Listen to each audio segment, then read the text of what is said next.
ready. 5, 4, 3, 2, 1. Broadcasting live from the Newsmax studios, this is the Steve Malzberg Show. Be a part of the action by calling 855-777-9660. That's 855-777-9660. Or email Steve at malzbergshow@newsmax.com. Here is Steve Malzberg. George Zimmerman rushed to the rescue of a man trapped in his truck that had rolled over on a Florida highway last week. It is the first public sighting since a jury acquitted him in the shooting death of Trayvon Martin. The site of that rescue is less than a mile from where Zimmerman killed Martin. All right, welcome, folks, to the Steve Malzberg Show, Tuesday edition. We spoke about this yesterday, the news that George Zimmerman had stopped his vehicle, or a vehicle he was driving in with a friend, and helped rescue a family from a vehicle that was turned over and was smoking. He reportedly took his fire extinguisher out of his vehicle to do it, and left as soon as the cops came there, and said he was not a witness to the accident, and he was on his way. Joining us now to talk about this and some more issues related to this whole, of course, George Zimmerman aftermath of the trial is the fine defense attorney, Mark O'Mara. Hello, Mark. How are you, sir? Hey, great, Steve. Good afternoon. Good chatting with you again. Good. Thank you very much for doing it. All right, so you didn't even find out about this. I mean, it's not like George Zimmerman called you up and told you that this happened. You didn't find out about this until significant time had elapsed after the event, correct? That's correct. We actually found out about it yesterday. Somehow the information got out from the accident report that he was there. I guess some of the people on scene, including the family, recognized him, and word sort of got out and finally got back to me. But no, George never took the credit for it himself at all. That's amazing.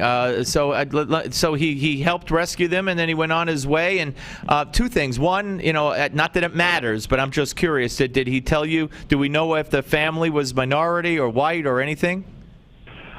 We found out now since I think they are Caucasian. I think they're white. Okay. But, not that it matters. No, I know, but everybody's asking the question, and I haven't seen it anywhere. Not that it matters. And even if they were African American, it wouldn't quell the critics naturally. So, but I just wanted to ask. And also, sure. I'm assuming that was since that was over a week ago, and I don't even want to know. But I love these liberal talk show hosts and talk shows on CNN. They're all asking, well, he's still around? Where is he? I mean, I don't want to know where he is. And for God's sake, nobody should know where he is. But I assume that was, a couple of days after the trial, and circumstances are different now. Yeah, it was. It was a few days after. He was just trying to relax a couple of days right after the event of the acquittal and trying to decide what to do. Amazing, again, that he would just be driving down the road and see something like that happen. And I just wish people would look at this and say that this is the real George Zimmerman, because this is so in line with everything else that we know about George before February 26th of last year, from the mentoring and all that other stuff, that the stories that have made it, and this is just who he is. Yeah, and of course, the opposition is who they are. I heard one African-American pastor on a CNN report earlier today question whether or not it was really George Zimmerman, that it's just kind of publicity being put out there. So that's never going to stop either. Well, I guess the only way I can say it is it was the same George Zimmerman who was acquitted. Absolutely. All right. Speaking of that, we had Alberto Gonzales, former U.S. Attorney General, on the show yesterday, Mark, and he said a lot of things. And one of the things he said was, given the facts as they were presented, he is of the firm belief that no matter who was on top of George Zimmerman, breaking his nose and beating his head into the ground, no matter what color that person would have been, they would have gotten shot. Your reaction to that? Absolutely true. I mean, the reality is we can make believe that it's a racial event, although every individual fact and every fact in some suggests that George was not a person who acted with racial bias.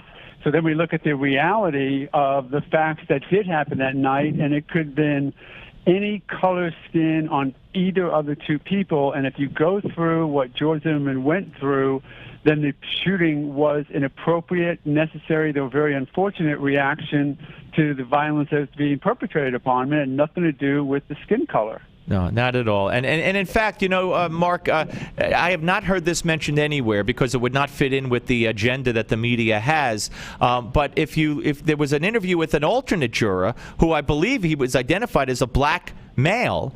It was a Fox interview from Florida, in other words, a local affiliate down there, and they ran it on Fox News Channel as well.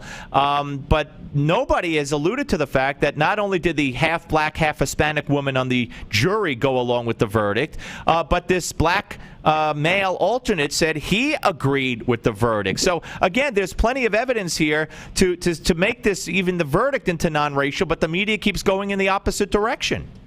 Well, yes, Steve, let me clear one thing up. If it was actually an alternate juror, there were people on the panel, including a black male who was in the front of the panel, but there was an alternate. He was a white male. So if it was the white male alternate who actually sat through the whole trial, then he wasn't black, he was white. There were other black potential jurors. So just to clear that Okay, up. well, I don't know, because the article I read that came with the video identified him as a black male alternate. So I don't know.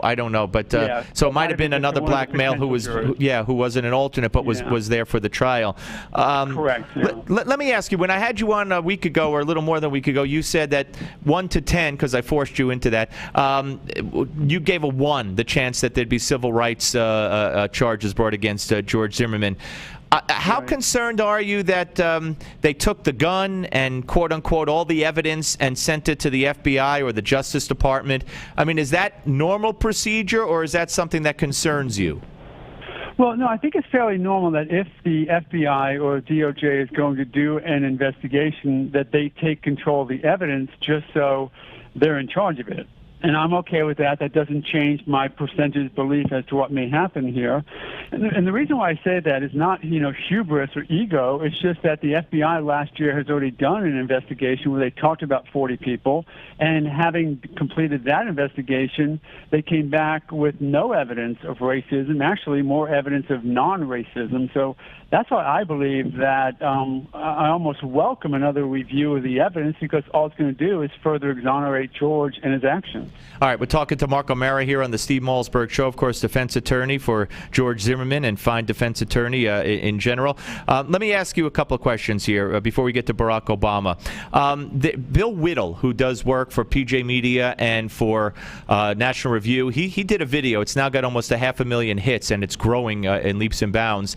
And I got to tell you, it's the first time I've heard. I remember the prosecutor saying, when holding up the plastic bag with the jar of liquid in it, saying iced tea or watermelon drink, whatever it is. And it struck me, I said to myself at the time, what's he talking about, watermelon drink? Is it true, or is it not true, however, if I want to phrase it as an attorney, that this was not iced tea at all, but was Arizona watermelon fruit juice cocktail?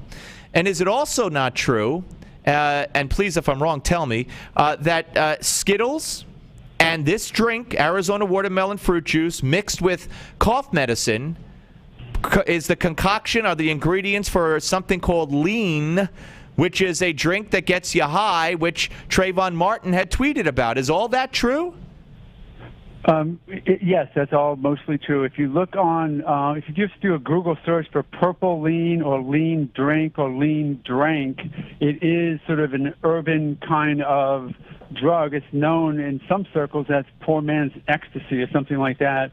And yes, the main ingredients are watermelon, Arizona watermelon juice, a hard candy, whether that's Jolly Ranchers or Skittles or some other hard candy for the sweetness, and then some type of either codeine tablets if you can get them, or Quercetin D, Robitussin DM, anything with a D in it, because that stands for decongestant, and that has the active ingredient. Is it also not true then, and I feel like I'm cross-examining you, so bear with me, is it also not true that the autopsy report showed some kind of liver, I won't say psoriasis of the liver, maybe that is the appropriate term, but liver damage consistent with use of this kind of thing, and that the result of using this kind of concoction or cocktail or lean drink is paranoia and what's the other one? And aggressiveness.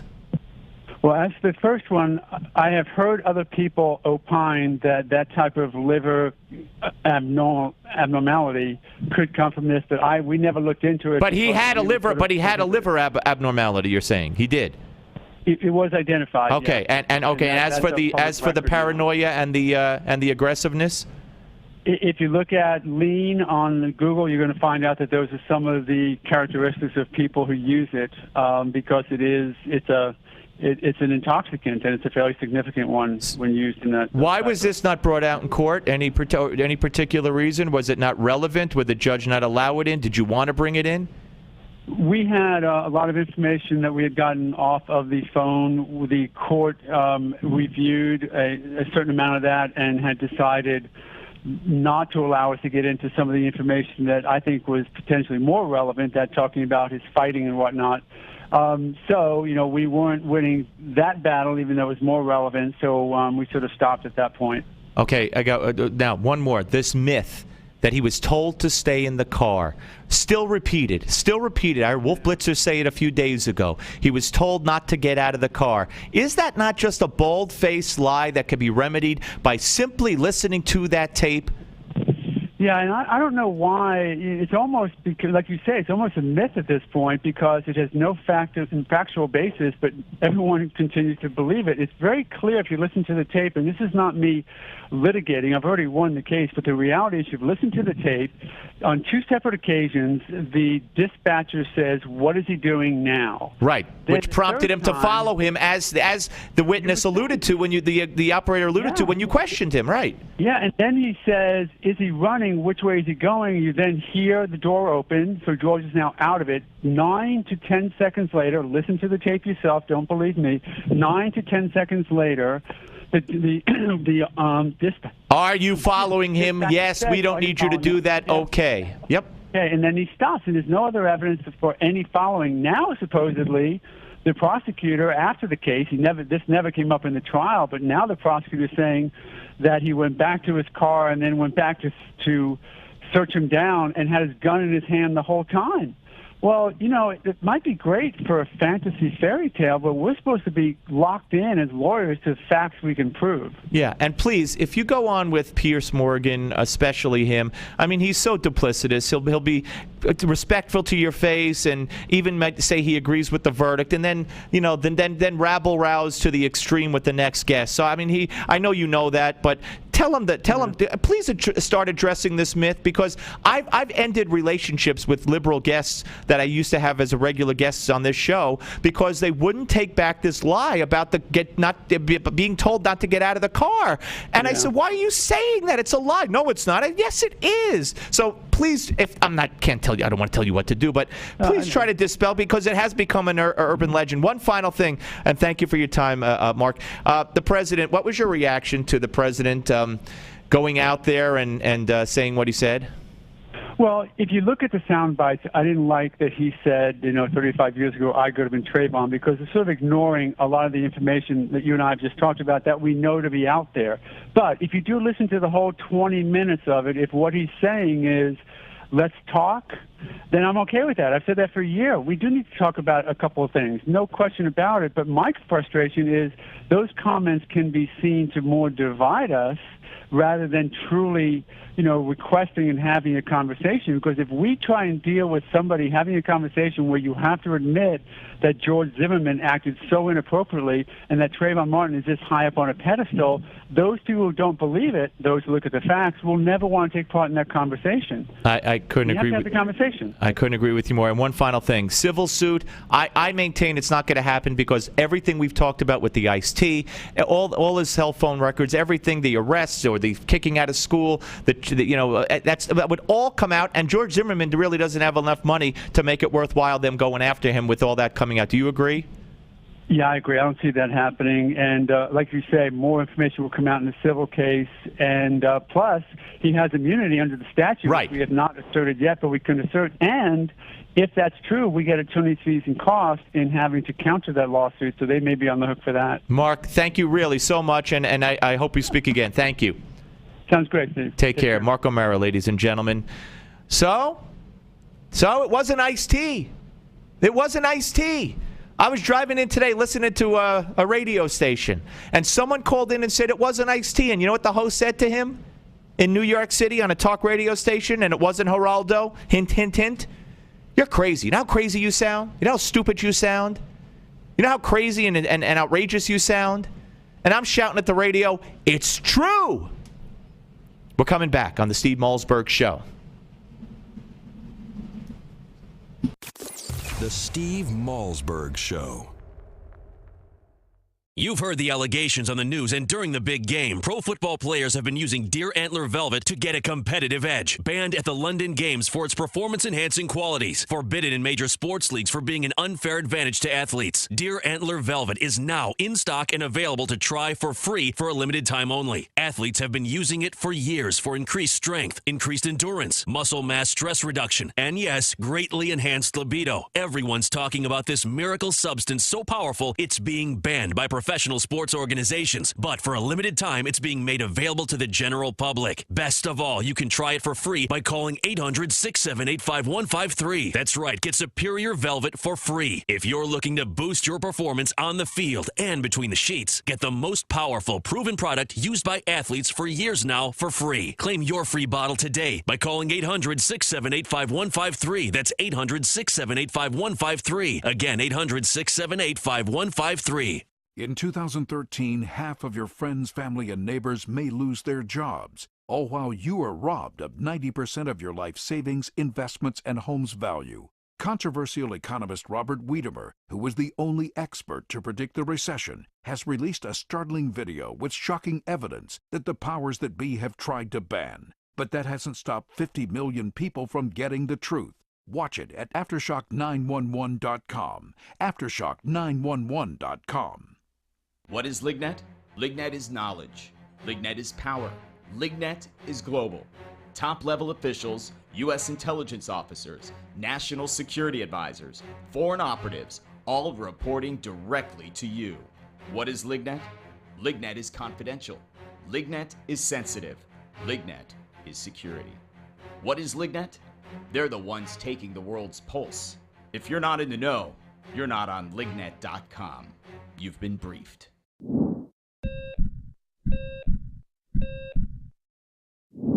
Judging from everything you hear, you think all cholesterol is bad, but that's not really true. You need a certain amount of cholesterol to maintain good health. The problem is that too much cholesterol in your blood contributes to a plaque, a fatty substance that narrows the coronary arteries that feed blood flow to your heart. Picture your coronary arteries as a 4-lane highway. If one lane becomes blocked, traffic still flows well. 2 lanes, no major problem. But if a 3rd lane becomes blocked, that spells trouble. It's the same way with your coronary arteries. And when plaque slows their blood flow to your heart, this can even cause a heart attack. The good news is that when it comes to cholesterol, lifestyle changes can pay off big time. Even a small reduction in plaque can be like opening up another highway lane. Suddenly, blood flow that was stalled can go forward again. Changing your lifestyle does not have to be hard. And in fact, here are 3 ways to help you start lowering your cholesterol. Snack on nuts. Nuts are probably one of the easiest and tastiest ways to lower cholesterol. Walnuts and almonds are among the best.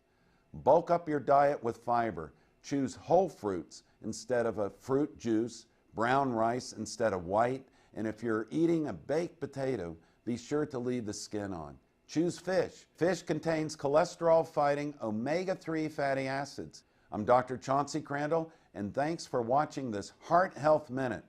Remember, it's never too late to prevent or reverse heart disease. Right now, I invite you to discover your own risk for heart disease or even a heart attack by taking my quick, free online quiz at www.simplehearttest.com.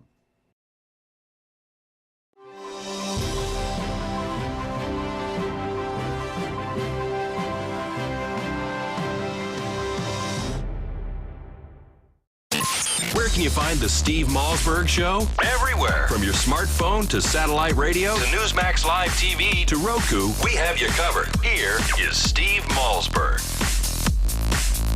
All right, well, folks, welcome back to the Steve Malzberg Show. In just a few minutes, we'll be joined by Richard Fair, founder of Black Conservatives For Trayvon. So we'll talk about that with him, what his organization is all about. Also, John Lott coming up this hour with more on stand your ground laws. But I think what we just found out was fascinating. And truth be told, as I always credit where I get things from. I love people who read things or get stories and make it sound on the radio or television, especially radio, talk radio, especially conservative hosts, like it's theirs. They found out about it. They came up with it. They were watching TV and they heard this. I saw a link from Noel Shepard, my friend our friend at newsbusters.org, to a video that Bill Whittle had done documenting the fallacy of Ice-T, saying Trayvon never had Ice-T. I posted it on my Facebook page last night. I tweeted it out, the link to the video, last night. Okay? And there was no Ice-T. In fact, the Skittles and iced tea are 2/3 of the ingredients needed for, as Mark O'Mara said, a poor man's ecstasy. Lean.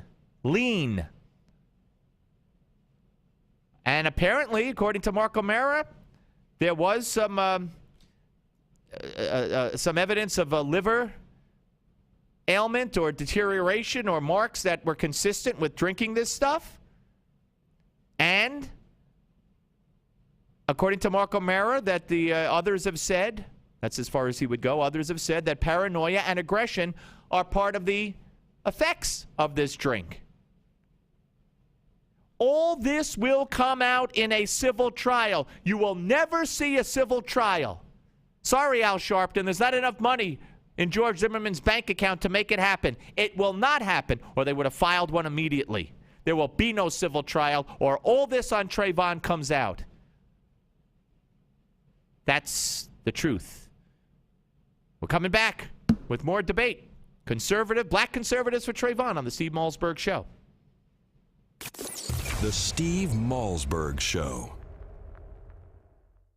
3 a.m. and you're up again for the third time. It's not just affecting your sleep, it's interrupting your daily life. Frequent trips to the bathroom due to an aging prostate is a common concern, but you can now do something about it with Prostate Revive. Doctor-formulated Prostate Revive is an all-natural dietary supplement packed with 15 powerful ingredients, focused on improving prostate health by targeting the two main sources of prostate concerns, rogue testosterone and inflammation. And now, in this limited time radio offer, you can try Prostate Revive absolutely free. That's a free bottle, a 30-day supply of Prostate Revive, risk-free. Plus, if you call right now, you'll also receive our free report, A Doctor's Guide to a Healthy Prostate. Call now for details on getting your free bottle, plus our doctor's report. Call 1-800-659-REVIVE. That's 1-800-659-REVIVE. Don't be a victim of an aging prostate. Start getting the sleep you need and get your life back with Prostate Revive. Claim your risk-free bottle now at 1-800-659-REVIVE.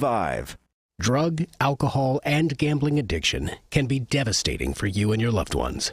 Don't let the disease of addiction ruin everything you've worked so hard for. The Treatment Helpline has helped thousands of people just like you take control of their addictions and live healthier, cleaner, and happier lives. You are not alone. Now there's hope. The Treatment Helpline has helped people just like you overcome their addiction. If you or a loved one is suffering from a drug, alcohol, or gambling addiction, let us help you today. Call 1-800-813-9821. Our seasoned addiction treatment professionals can show you how to use your private health insurance to help cover the costs of this life-changing program. Call now and get a free confidential consultation. 1-800-813-9821. That's 1-800-813-9821. Help is only a phone call away. Call 1-800-813-9821.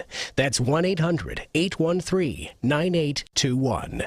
Health insurance is on everybody's mind right now. You either don't have it or you have it and you think it's too expensive. And you probably feel like you don't have any options. We can help. We are InSphere Insurance Solutions. We offer health insurance plans from major carriers nationwide and likely have a plan that can save you money. Whether you're self-employed, on a COBRA plan that's about to expire, or you simply don't have health insurance where you work and you need it, InSphere Insurance Solutions can help you. Our agents will help you find coverage you can afford. InSphere Insurance Solutions is an authorized agency in all 50 states, including the District of Columbia. Plans may not be available in all states. 800-980-9325. 800-980-9325. 800-980-9325. 800-980-9325. I love you, son. So it hurts when you say I hate you. I'm your mother. I'm tired of you disrespecting me when you don't get your way. I work hard to make sure you have everything you need. I should be able to ask you to get out of bed in the morning without a fight. So from now on, things are going to be different. I ordered the Total Transformation Program. We're not going to scream and fight anymore. I'm going to tell you what to do in a different way, and you're going to do it. You're not going to call me ugly names anymore, and if you do, you're going to get consequences that'll keep you from calling me ugly names. We're not going to do things your way anymore, son. We're going to do things the Total Transformation way. Get the Total Transformation free. Just order the program, tell us how it works for you, and you can keep it for free. Call 1-888-577-9520. 1-888-577-9520. Call now. Call 1-888-577-9520. 1-888-577-9520.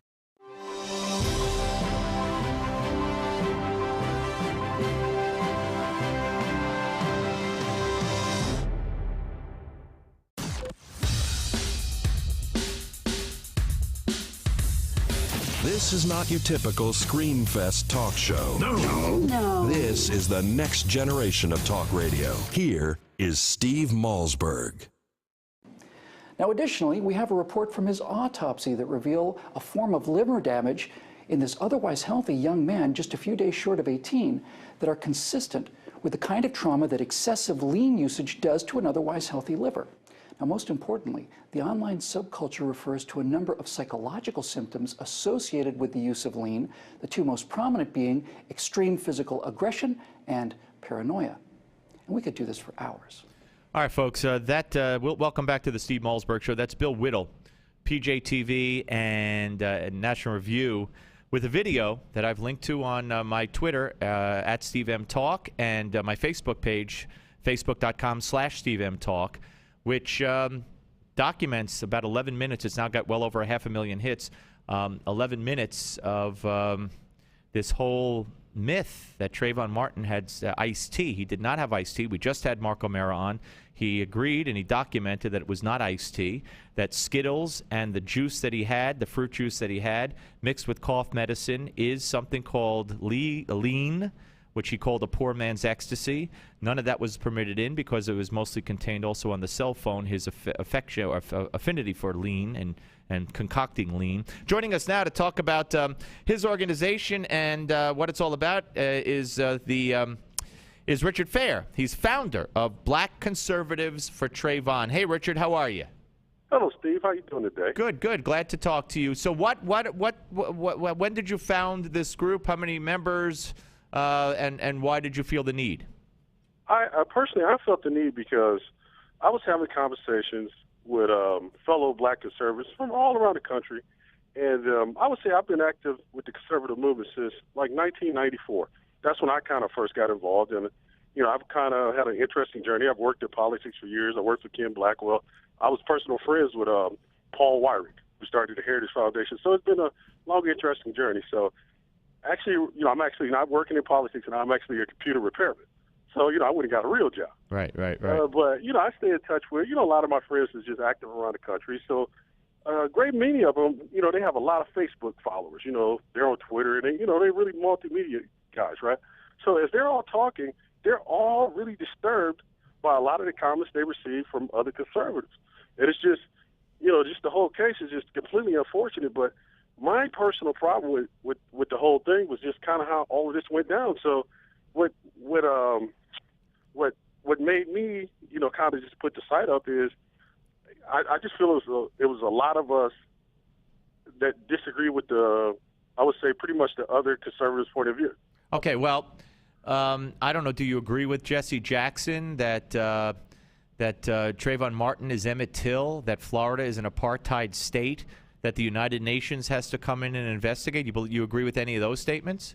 I believe Trayvon Martin has become our modern-day Emmett Till. Really? All right, let me stop you there. Yeah. Emmett Till was a 14-year-old boy who was the symbol of one of the symbols of the civil rights movement. who was taken from his bed by two racists, murdered brutally, had a hanger barbed wire wrapped around his neck, thrown in the lake with weights to weight down the body, and you equate that with Trayvon Martin, who was beating up a man and got shot because the man claimed self-defense. You see any analogy there whatsoever? It looks exactly like exactly, really, exactly. Or Medgar Evers, the same type of thing. Medgar Evers was assassinated, leaving his car, shot in the head from behind. Again, because of his beliefs or his activism in the civil rights movement. How on earth does anybody equate what happened here, especially since we don't know everything that happened here, but from what we do know, from the evidence, a man had his nose broken and his head bashed into the concrete and decided to try to save his life by shooting someone. How on earth do you diminish the memory and the meaning of Emmett Till and Medgar Evers by equating the two or the three? Personally, I didn't really come here to relitigate the case or anything. But if you ask me what I personally feel and what I personally see, I think it was pretty close to the Emmett Till situation, because for me, everybody's kind of going back and forth about, what witnesses saw and everything. But the one piece that really just kept sticking in my mind is when the girl Rachel says, her and Trayvon are talking, and Trayvon says to her, she overhears Trayvon say to Zimmerman, "Why are you following?" So Mr. Zimmerman goes, "What are you doing here?" And then the next thing she hears is, "Get off, get off." So for me, that just common sense tells, if the girl is actually telling the truth, which I really do believe her, because she could have brung in, she didn't have to bring in about the cracker and all this other stuff. So in my mind, I believe Zimmerman attacked the young man, and he fought for his life. Well, how come he attacked him? Well, that's what you base that. Even if that were the case, how is that akin to going into someone's house, kidnapping a 14-year-old boy, and brutally tying a rope around his neck and putting him in the river based on total, pure, utter racism? I mean, I don't even get that. Personally, I would just like to say my piece. Personally, I don't have any problem with you, sir. I really don't. And I'm not here to scream or holler. I'm not screaming. I don't get you. I just don't understand how anybody. I think it's the same because of this. Mr. Eggers didn't have any justice. It was no justice for him. His people pretty much walked home. They got to go home. And the people who killed Emmett Till, he pretty much got to go. They got to go home. So it's similar in that. And what makes Trayvon Martin a symbol for, I would say, all black men is this. Pretty much, I listened to your show yesterday, and Alan West was on, and I met Mr. West, and but I think what he just said yesterday was just absolutely silly. It could be, it is truth, but I've never met another black man that ever said anything like that. We all have these crazy stories of being followed and profiled. So what makes Trayvon Martin, to me, almost Emmett Till-ish or Medgar Evers-ish is because he's a symbol for all of us. And I don't really think this has anything to do with policy or how you feel about abortion or anything like that. It's just the question I have that keeps going over in my mind is, as a black man who is also a conservative, do I have the right to say I disagree with the majority white point of view on a racial matter? The answer I keep getting is almost no. If I agree with you, sir, like Ronald Reagan said, if I'm 80% with you, I'm 80% with you. But what I notice is when I'm telling people I disagree with you, it's almost like, since I am black, well, you're no longer a conservative. But I don't see the same type of vitriol, or I don't see the same type of venom towards, let's say, if you're a Jewish Republican and you disagree with the majority Republican point of view. If you're a gay Republican, I don't really see anybody kicking him out. If you're a Hispanic who's exhibiting this vitriol towards you for disagreeing? Like personally, just from what I see, what people have personally said to me, I don't know. I mean, I wouldn't say you did anything to me or you said anything to me, but it's just not just myself, but the other people in our group. It's just, I think what happened was unfortunate. And in fact, it's the other way. Got away with murder. Richard, it's the other way. And not only on this issue, but what happens to black conservatives who like Clarence Thomas and Condi Rice. They're portrayed as Uncle Tom, Stephen Fetchit, Aunt Jemima, the cartoons when Condoleezza Rice was having her confirmation hearings. So it's that comes from the left. They tear apart people like Sarah Palin, women, blacks, Hispanics, anyone who's a conservative, they're not really a conservative. And the worst offenders are the liberal activist, quote-unquote, blacks, and organizations like Now. They'll go after women and who are conservative. Personally, sir, I understand everything you're saying, but from what I look at, it's just a point-blank question from me to you, from Richard to Steve. Yeah. If I disagree with you as a black man who will tell you I've had more experience with racial profiling than, just the average white person. They just really, a lot of times, haven't really dealt with it. That doesn't make you a bad person. It's just, it would be like, a lot of times I see a lot of white conservatives, and they'll be going, oh, no, it's just basically not happening. Well, how do you actually know? It would basically be really like me saying, well, talking about rape. Oh, well, let me ask you a question, though, Richard. And we're talking to Richard Fair, founder of Black Conservatives For Trayvon. Let me ask you this. Yes, sir. Blacks commit a huge disproportionate amount of the crime compared to their population. They're 13-14% of the population. As Larry Elder said, if you take out young children and older people, you're left with even much, much less of a percentage of the population than that. And they account for a huge amount of the crime. So when people, first of all, in George Zimmerman's neighborhood in particular, there had been break-ins. When he called the 311 number, he didn't say there's this black guy. He said someone's walking around, looks suspicious. They asked him what color he was, and he said he looks black. But the fact of the matter is there had been break-ins in the area, many of them committed by black young men. It was Jesse Jackson himself who once said, when I walk down the street, if I hear voices behind me and I turn around and they're white, I'm relieved. So I mean, I don't understand. So this premise that George Zimmerman did something wrong because he thought that Trayvon could be up to no good based on circumstances in that area. I don't see where he did anything wrong making that assumission or calling 311. Sir, once he followed the young man and he continued to follow him, once Trayvon retreats, my problem with all this is, I see all these conservatives defending Zimmerman's right to defend himself. Let's say, just for the sake of argument, I believe it, but just amuse me for a moment. If Zimmerman did attack Trayvon, does Trayvon have a right to defend himself? That's what I would like to know. And that's what I do not see. Okay, let's say yes. But here's the deal. The deal is we only have one man alive who knows what happened. There was obviously reasonable doubt. Any legal observer will tell you. Even Pierce Morgan says that the jury verdict was correct legally. So, so if Trayvon Martin got hit first, theoretically, and then he was defending himself and beating George Zimmerman to a pulp, and Zimmerman felt he had to pull out the gun and shoot to save his life, he did what was legitimate to him, but he claims he was hit first. So there's obvious, huge amount of only reasonable doubt, which means not guilty. If that's how you feel, fine. Like, my argument is not necessarily with the whole how the jurors voted. It's just, I look at this young man. He's a symbol of being racially profiled. He was profiled, he was stalked, and he was murdered. And that's just really how I feel. Well, you could use those inflammatory words, but you know what? I've done the same thing. I've told this story before. I live in a development.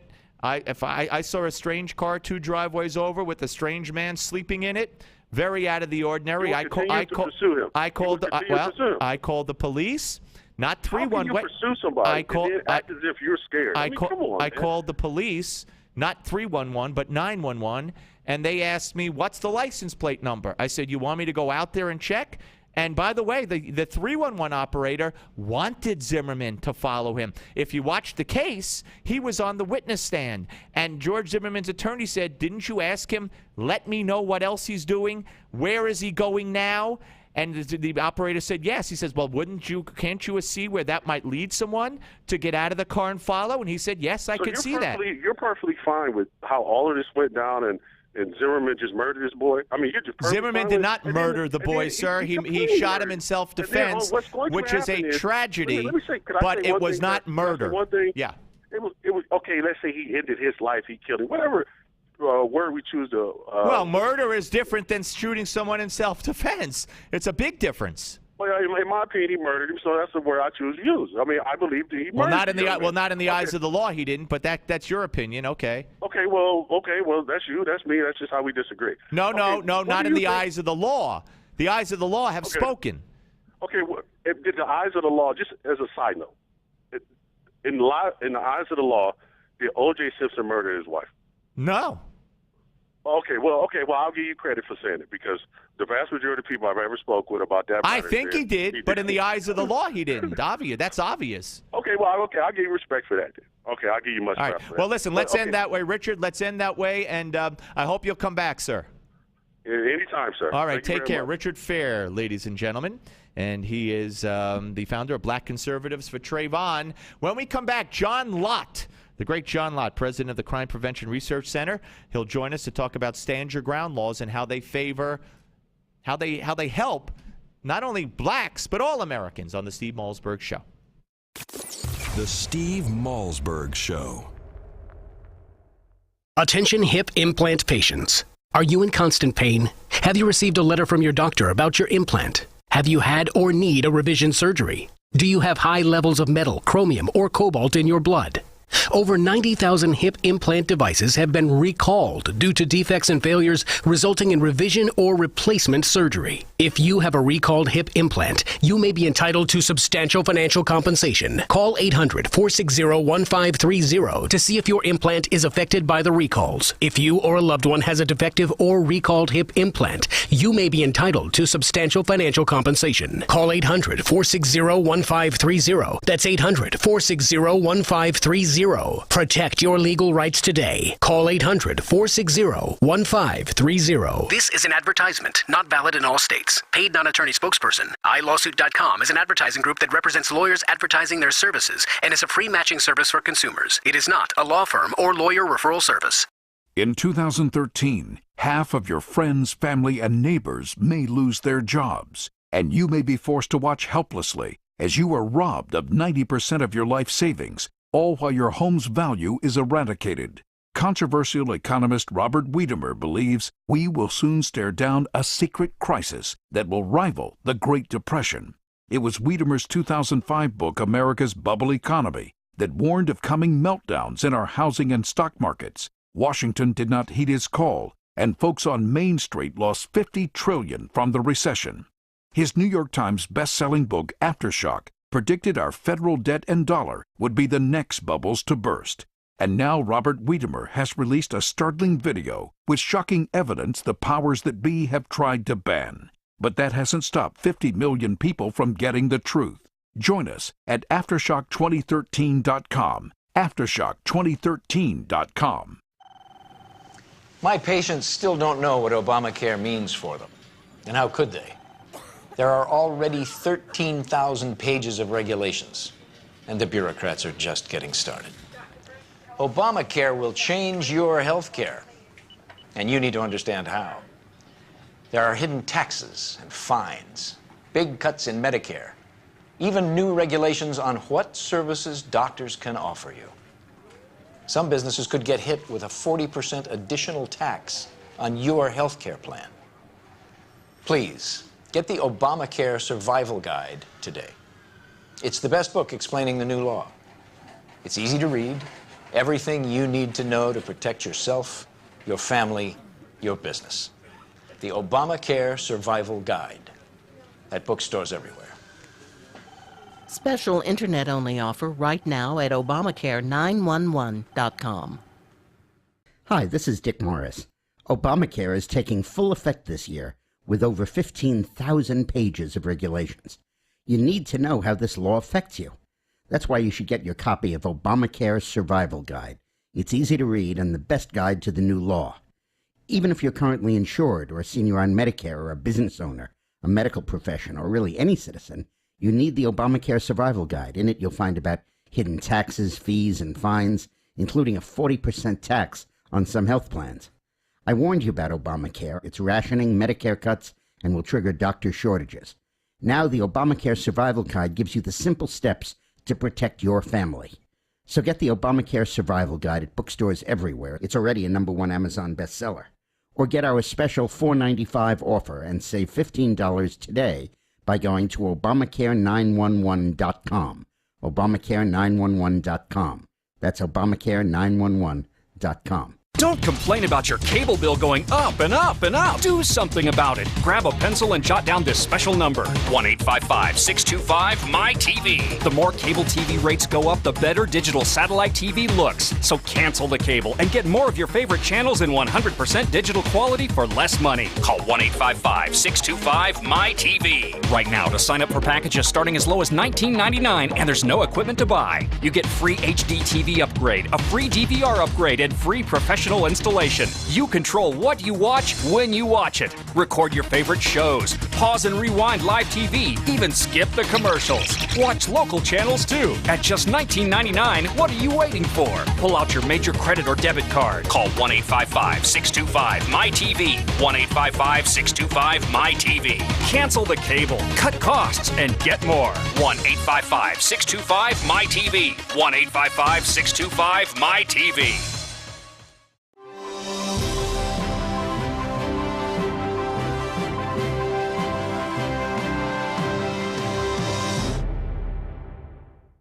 The Steve Malzberg Show is just a bit different from the other radio shows. We have TV cameras. Watch the show at Newsmax.com or listen on your favorite radio station.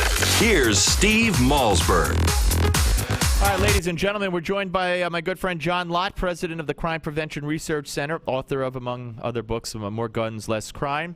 And I'll just tell you that Anthony Weiner, more tweets, more texts, more pictures have come out. These dating back to last year, reportedly, August of last year, a year after he resigned from Congress.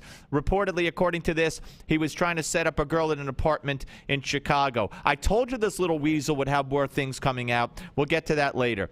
John, how are you, sir? Doing great. Good to talk to you. Good to talk to you. All right. Stand your ground. This case was not about stand your ground. This is another urban myth, along with that Trayvon had iced tea, and along with George Zimmerman was told to stay in the car. It was about stand your ground. All lies. But let's talk about stand your ground laws. We heard John McCain yesterday who said we need to investigate. You don't need to investigate nothing. Investigate yourself in the mirror, because these are state laws. These are state laws. I'm so tired of him. These are state laws. And in fact, in Florida, these laws have helped black people disproportionately to their percentage of the population, correct? Oh, definitely. About a third of the cases in Florida involving stand your ground involve blacks. They make about 16% of the population, so it's like twice their rate. And blacks are more likely to be successful in making claims using stand your ground than any other racial group on top of it. So, they benefit in many ways. Look, blacks who live in high crime urban areas are the people most likely to be victims of violent crime in the United States. And it'd be great if the police were able to protect them all the time, but they can't. And the question is, what should they do? And it turns out that having a gun, owning a gun, being able to carry a concealed handgun benefits blacks more than other groups, simply because they're more likely to be victims of violent crime. And stand your ground is just one example of something that makes it easier for people to be able to go and defend themselves, and for that reason also blacks benefit more than other groups do. Right, and I would imagine that something like this is also something that women feel safer with as well. I mean, anybody who is more likely to become a target of crime would benefit from stand your ground, correct? Right. Well, women and the elderly, people who are relatively weaker physically, benefit more from having a gun, but that's one group. And the other group are basically poor blacks who live in high crime urban areas. And the Democrats often claim that they care about helping poor people, but what do they support? They support taxes and fees on people being able to go and own guns. Who do they think gets priced out of being able to own guns when they do things like that, or when they go and they want to try to restrict these types of laws? Who do they think is going to be the one who's bearing the brunt of making it more difficult, more costly for people to defend themselves? It drives me as crazy as it drives you, but you have to face the likes of Pierce Morgan and the others who distort the facts, lie, won't let you talk, mock you when you tell the truth. Do you think that this I mean, Eric Holder himself talked about reviewing stand your ground laws, as if the Justice Department has some kind of standing with individual states and stand your ground laws. Do you think that this fiction that stand your ground was used here by George Zimmerman to slaughter Trayvon Martin, that it'll gain any traction and make any headway in any particular state that you could think of? Well, I don't think so. I mean, these laws have passed with overwhelming majorities. Bipartisan majorities. I mean, even Illinois, when they passed the Stand Your Ground law, they passed it when Barack Obama was a state senator. He supported the law. I'm glad you reminded me. Yeah, I'm glad you reminded me of that, because so here it is. John Fund, who we're having on tomorrow, our friend John Fund wrote this at National Review Online, and Barack Obama actually co-sponsored legislation in 2004, SB 2386, which broadened the state of Illinois' Stand Your Ground law by, quote, shielding the person who was attacked from being sued in civil court by perpetrators or their estates when a Stand Your Ground defense is used in protecting his or her person, dwelling, or other property. So Obama, and the media never tells you that, or says, well, didn't he introduce legislation to toughen up Stand Your Ground laws? Nope, they'll just, make believe he's against it now, and always has been. So you're right. Senator Obama, just a few short years ago, wanted to make them tougher, and now now it's a terrible law. Right. Well, it's not just Obama. You look at Florida; it passed virtually unanimously in both the state House and the state Senate. In Pennsylvania, many other states virtually passed unanimously with large Democratic support. And so this notion that somehow the NRA or some type of business interest force these laws. Right. No, another urban myth, John. Hey, John, we appreciate your time. Up against the hard break, John Lott, president of the Crime Prevention Research Center. We're coming back on the Steve Malzberg Show. The Steve Malzberg Show.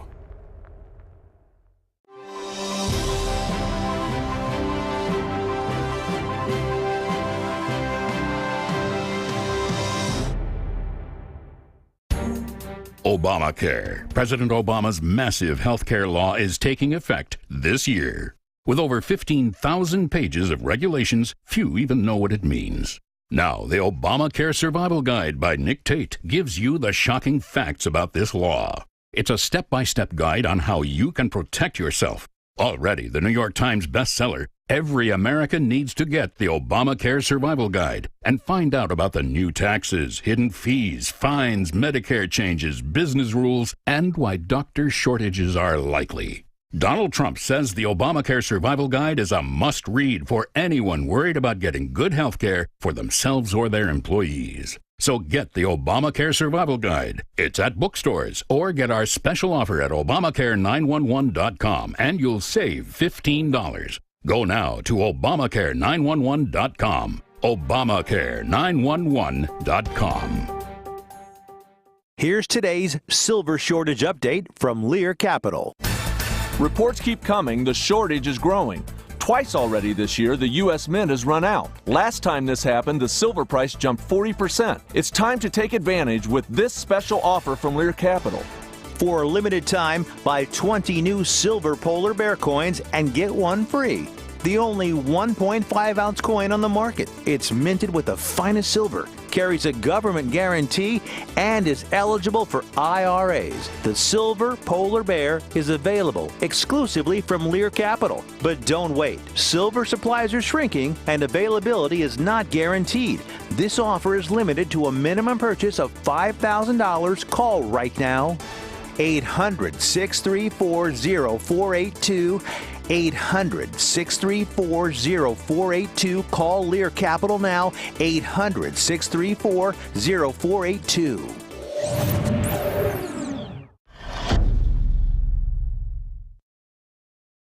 Hello and welcome to your Newsmax Now update. I'm John Bachman. 6 people are now dead in Egypt after new clashes between supporters and opponents of deposed President Mohamed Morsi.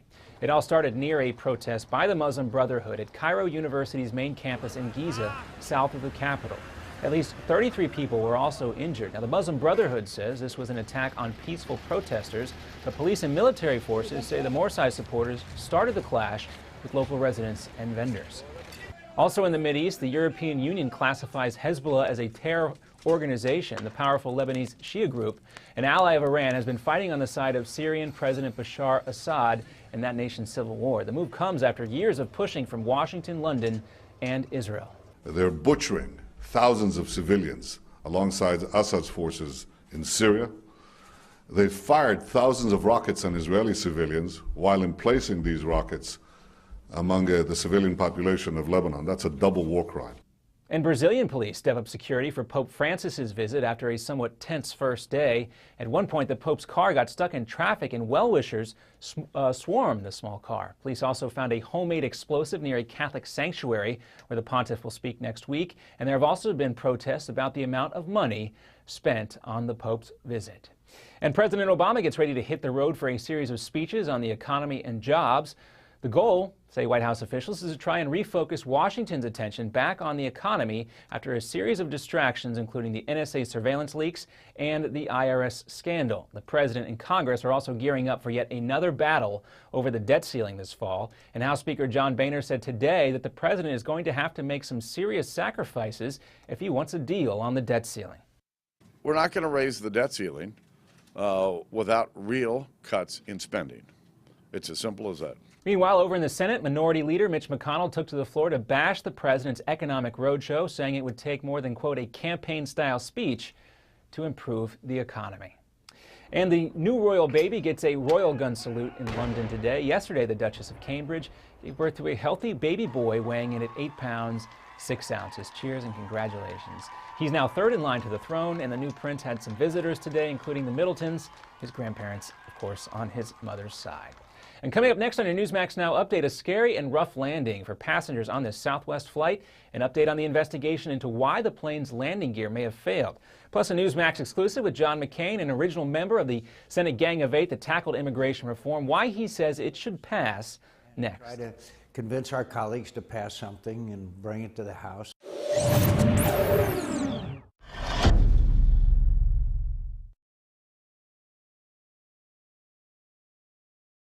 In 2013, half of your friends, family, and neighbors may lose their jobs, all while you are robbed of 90% of your life savings, investments, and home's value. Controversial economist Robert Wiedemer, who was the only expert to predict the recession, has released a startling video with shocking evidence that the powers that be have tried to ban. But that hasn't stopped 50 million people from getting the truth. Watch it at AftershockVideo.com. AftershockVideo.com. Obamacare.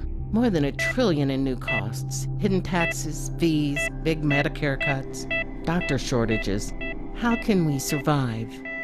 To know Obamacare is to survive Obamacare. The Obamacare Survival Guide tells you everything you need to know to protect yourself, your family, your business. The Obamacare Survival Guide at bookstores everywhere. Special internet-only offer right now at Obamacare911.com.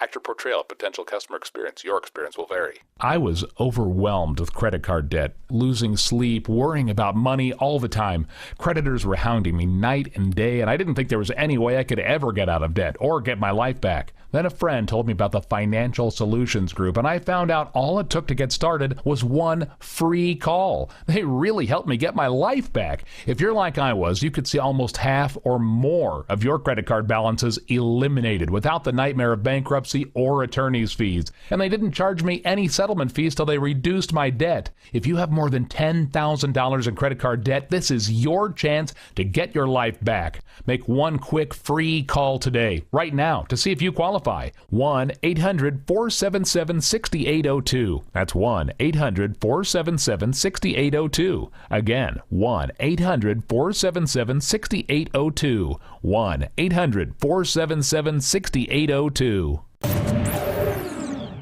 And the runways at New York's LaGuardia Airport are back open again, but there have been long delays all day after a scary and rough landing for the Southwest flight. Investigators are looking into why the nose gear of the jet collapsed. There were 150 people on board Flight 345 coming from Nashville.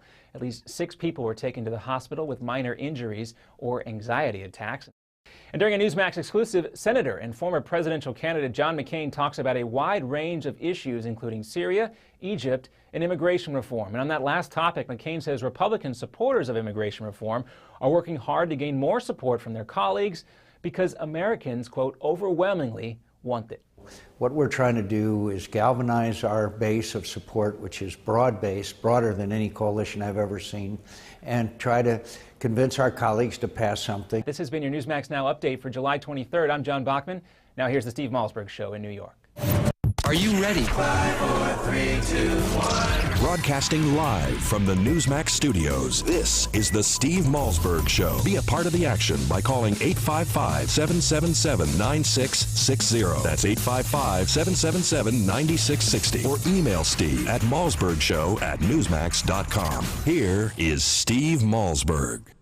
All right, ladies and gentlemen, welcome back. Hour number 2. And I am so anxious to talk to our next guest as we welcome back J. Christian Adams, former Department of Justice official in the Civil Rights Division, former election lawyer there as well, author of Injustice, Exposing the Radical Agenda of the Obama Justice Department. Hello, sir. Good to talk to you again. Good to talk to you, Steve. Appreciate it. All right. You know, I just had Mark O'Mara on. He a week or so ago told me that if he had to pick a number, he'd say 1 out of 10. Likelihood that the Justice Department would file civil rights charges against his client. And he said he only says 1 because he never would have thought that second-degree murder charges would have been coming. He stuck by that in our interview today. You know, we've seen Eric Holder come out and say, I know the verdict bothers you, talking to a black audience, and it bothers me too.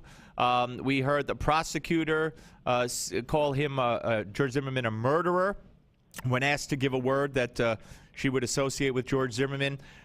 How unprecedented are those two occurrences, by the way? Yeah, well, the lawyer has obviously not read my book, so because he would say that it's a lot higher than 1. And actually, you got sort of the subtitle right. It's actually called The Racial Agenda. And so the counselor needs to read the book because he will place the odds of his client being indicted a lot higher. This is a racially driven Justice Department. This is a racially driven Attorney General. They are racialists first, radicals second. And it does not surprise me to see that Zimmerman will face the wrath of the Civil Rights Division criminal section because these are people who are hearing the drumbeats from the mob that originally brought the state charges, and now they're turning to Eric Holder.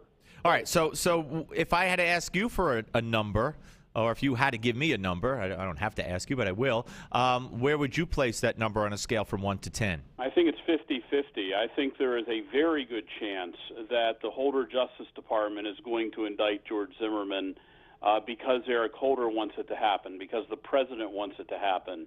And if we've seen anything from this Justice Department, it's not about justice, it's about racial politics.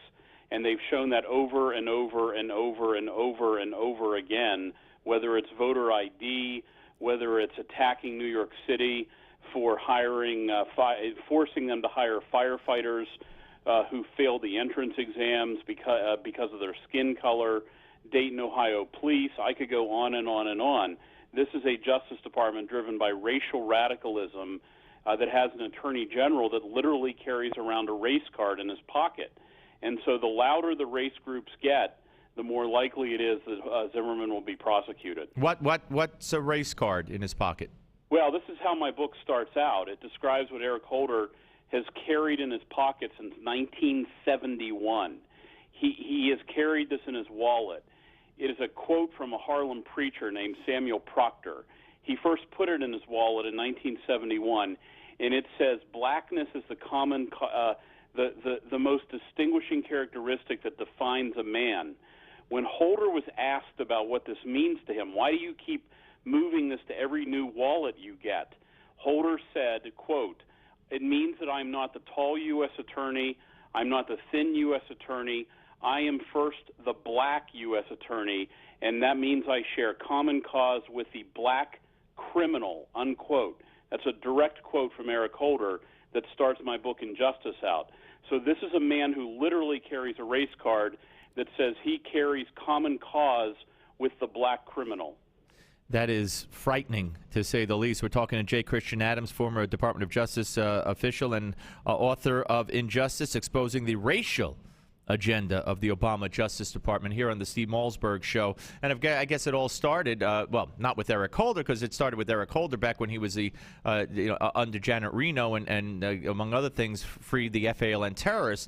But in the Obama administration, in his helm as Director of Justice, it started with changing the direction of that prosecution of the Black Panther who stood at the polling place in Philadelphia, correct? Yeah, that was my case. I was at the voting Right, I know that, yeah. Yeah, and that's when America got their first taste of the lawlessness and racial policies that were going to follow.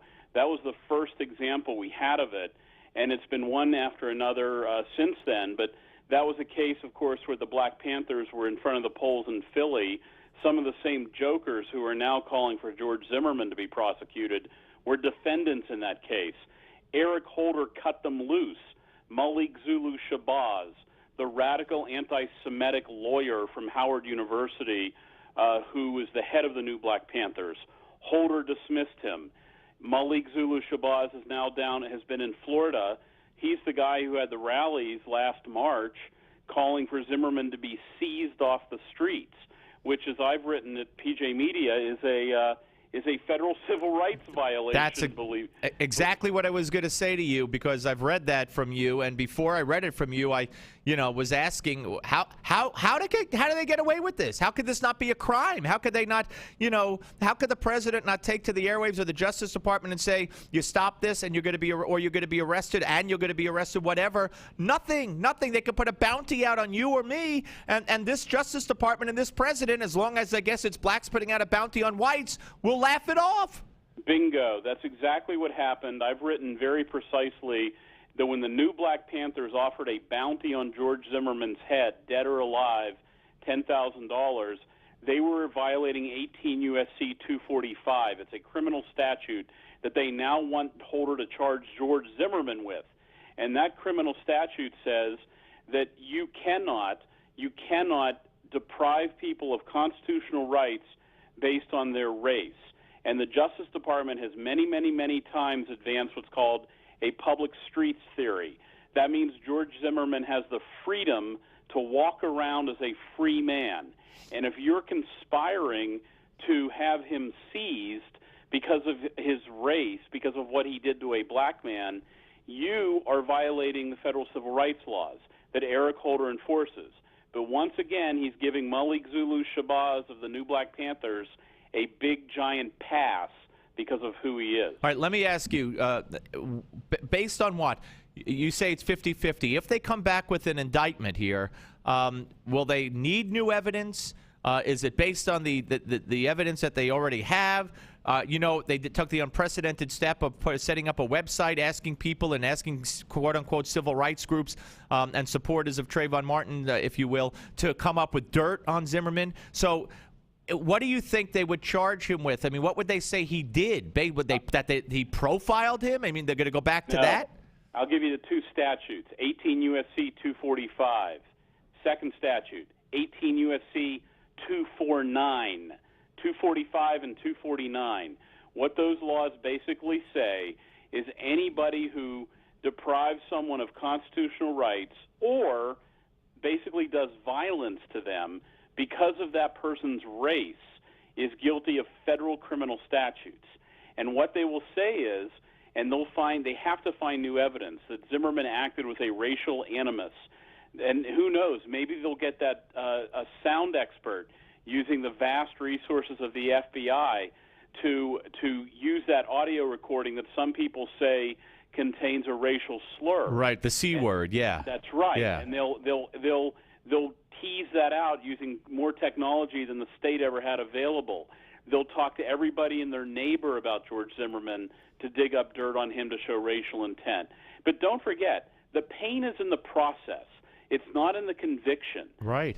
Al Sharpton said, we knew this case didn't have merit. We just wanted him to go through the pain of the process. And it's the same way that the mob is now calling for the federal government to do the same thing. Listen, you, to me, are an American hero. And you need to be heard, and you need to be read, and you need to be out there. And anytime we could have you on, I will call on you often, because you were inside this Justice Department. You were the one who said, if I'm not mistaken, that the law no longer applies to whites who need their civil rights protected. It only goes the other way, goes one way. And we're living in a country where that is a travesty. It is frightening. It is disgusting, and it is they're getting away with it, and nobody bats an eye in the media for the most part. And you've been a beacon out there, and I'm proud to talk to you, sir. Anytime, Steve. You just give me a call. Okay, take care. J. Christian Adams, ladies and gentlemen, and check out the book. I'm sorry, I read it wrong in the first place. Injustice, exposing the racial agenda of the Obama Justice Department. It's if you're not scared, if you're not frightened beyond belief by what you're hearing from him and what's taking place in this country and the threat that George Zimmerman is under, and that the Black Panthers got away with putting a bounty on a free citizen who was not even wanted by the police, and nothing happened, it could happen to you or me or your child. And I don't think Holder or Obama would give a darn. Coming back, going to switch gears, talk a little bit about, Shakedown, the continuing conspiracy against the American taxpayer, right here on the Steve Malzberg Show. The Steve Malzberg Show. Newsmax Magazine is proud to present a special tribute to our 40th president, Ronald Reagan. It's a very special documentary and commemorative issue of Newsmax Magazine celebrating the centennial of President Reagan's birth. First, here's a video clip from the award-winning documentary, Rendezvous with Destiny. We're in the midst of a springtime of hope for America. You ain't seen nothing yet. Impulses of an evil empire. Tear down this wall. I believe that together we can keep this rendezvous with destiny.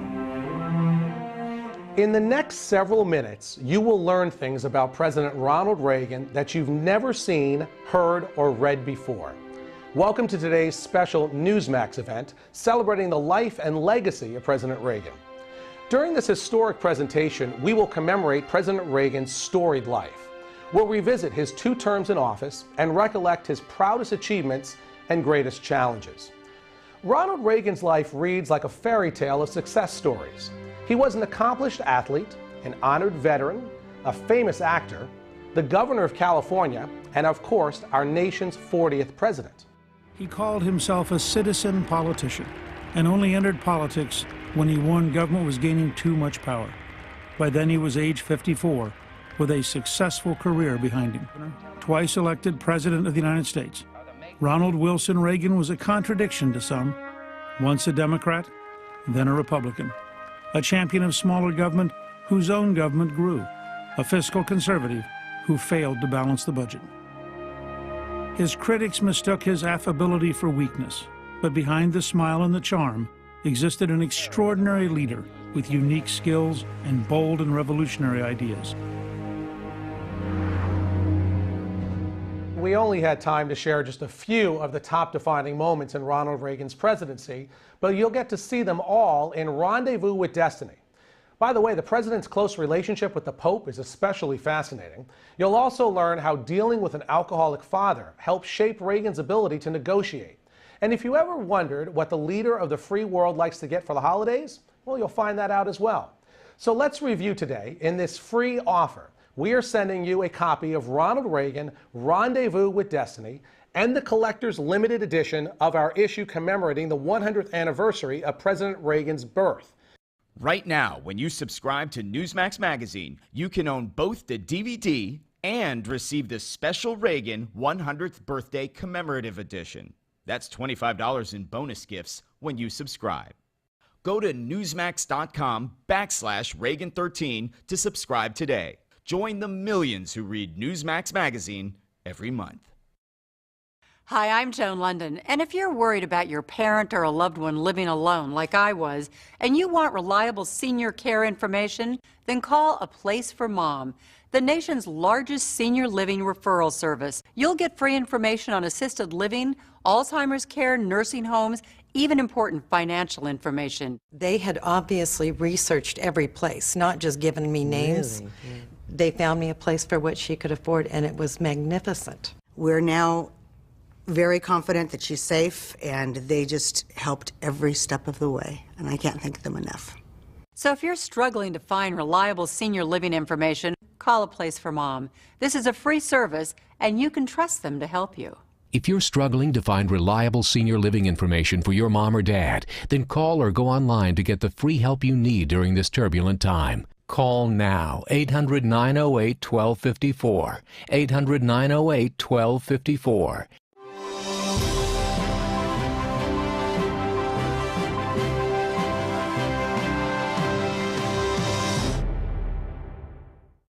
Breaking news and breaking hearts. Aww. This is the Steve Malzberg Show.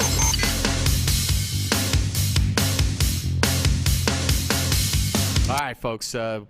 We turn our attention right now to Detroit, the bankrupt city of Detroit. We're going to talk about it a little later on with Charles Payne of Fox News Business as well.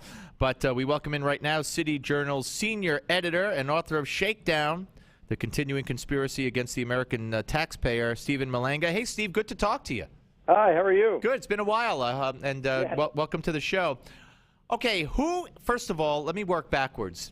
Before we find out or talk about how we got to where we are or how Detroit got to where it is, are you and I going to have to pony up for this? Is the taxpayer going to get hit on a federal level and or on I would hope it would be a state level first, but who's going to pay for this? Well, first of all, the taxpayers of Michigan have been paying for it. They've been supporting Detroit for a long time, using the state's financing mechanisms and other things. The issue about a federal bailout is very interesting. There is not a lot of appetite in Washington right now, certainly not among Republicans, but also among moderate Democrats who come from states where the citizens feel that their states have been fiscally responsible. There's not a lot of appetite among them either for bailing out Detroit. I will say that after President Obama was elected last November, one of the city council people in Detroit did say, well, 90% of the voters in Detroit voted for Obama, and he better bail us out. So that is the attitude in the city. I'm not sure there's a taste for that in Washington right now. Yeah, and so let me ask you, the Congress would have to approve a bailout, right? I mean, this president's done so much on his own, he can't unilaterally just sign an order and bail them out with the X amount of billions of dollars, can he?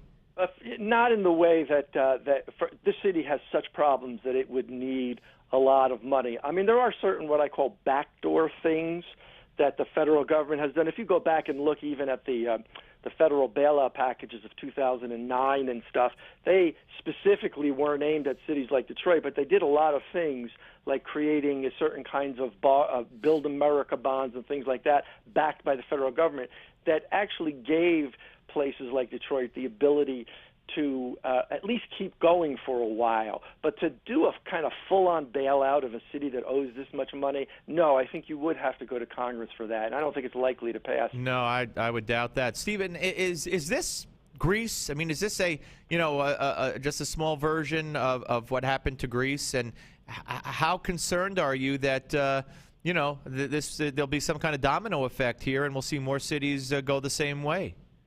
Well, first of all, Detroit has really been a dysfunctional government for decades. And it's important to understand this, that Detroit in 1974 elected a mayor, Coleman Young, who was basically a radical trade unionist who basically went to war with the institutions in Detroit, including municipal institutions that were essential to Detroit, like the police department. He cut the police department as crime was rising. Detroit became, essentially the most violent city in America.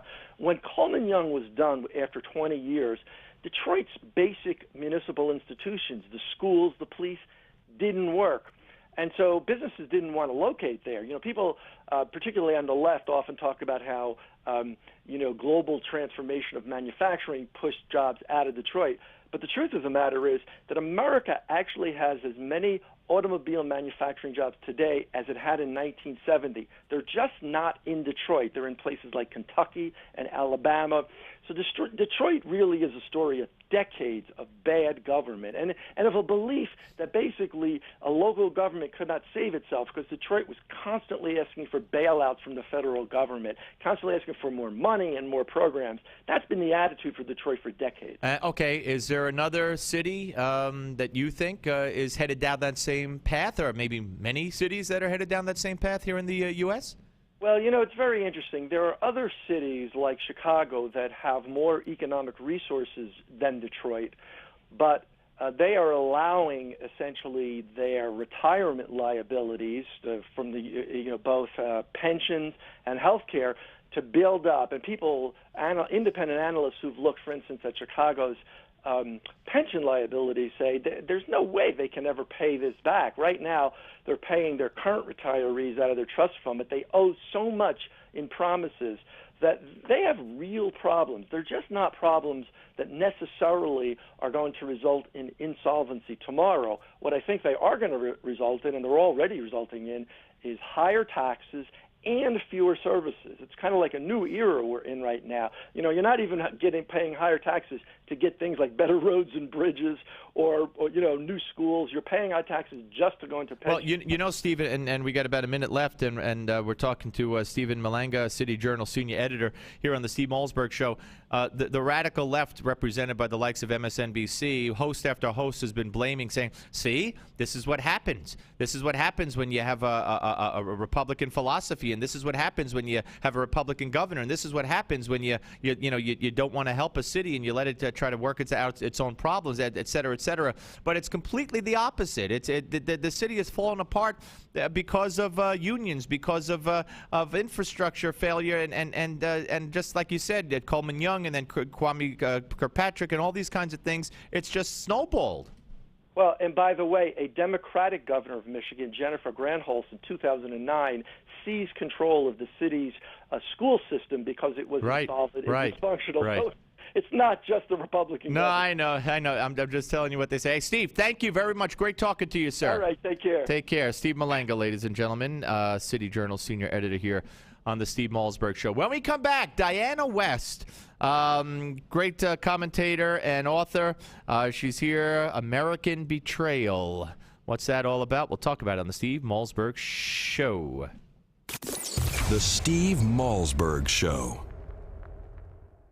Tired of calls, levies, and liens from the IRS or hiring others who don't get the job done? Call Wall & Associates and you'll never talk to the IRS again. The IRS has a program to eliminate tax debt, and Wall & Associates professionals are trained to maximize its benefits for you. You always speak with a live person with real support and real knowledge. We've helped thousands of taxpayers like you settle their tax debt with the IRS for a fraction of what they owe. We solve tax problems. Call Wall & Associates now. 800-574-6029. We have the professionals who know how to solve tax problems. If you owe money to the IRS, your tax problems are not going away by themselves, and the passage of time will only make matters worse. Act now, before it's too late. Call Wall & Associates right now to speak to a professional tax relief agent. Call 800-574-6029. That's 800-574-6029. Again, 800-574-6029. Hi, this is Mike Reagan. Folks ask me, what would Ronald Reagan do if he were with us today? I believe the first thing he'd do is stop Obamacare. Already it's in effect, with higher taxes, hidden fees, skyrocketing insurance rates, big Medicare cuts, and some insurance plans are hit with a 40% tax. Protect yourself by getting the Obamacare Survival Guide. It's already a #1 New York Times bestseller. Newsmax says it's the best guide to the new law, giving you the strategies, tips, and loopholes you need to know. If you're insured on Medicare, a business owner, a medical professional, just about anyone, you need this book. Get the #1 bestseller, the Obamacare Survival Guide, at bookstores everywhere. Or get our special $4.95 offer and save $15 off the cover price by going now to Obamacare911.com. Obamacare911.com. That's Obamacare911.com.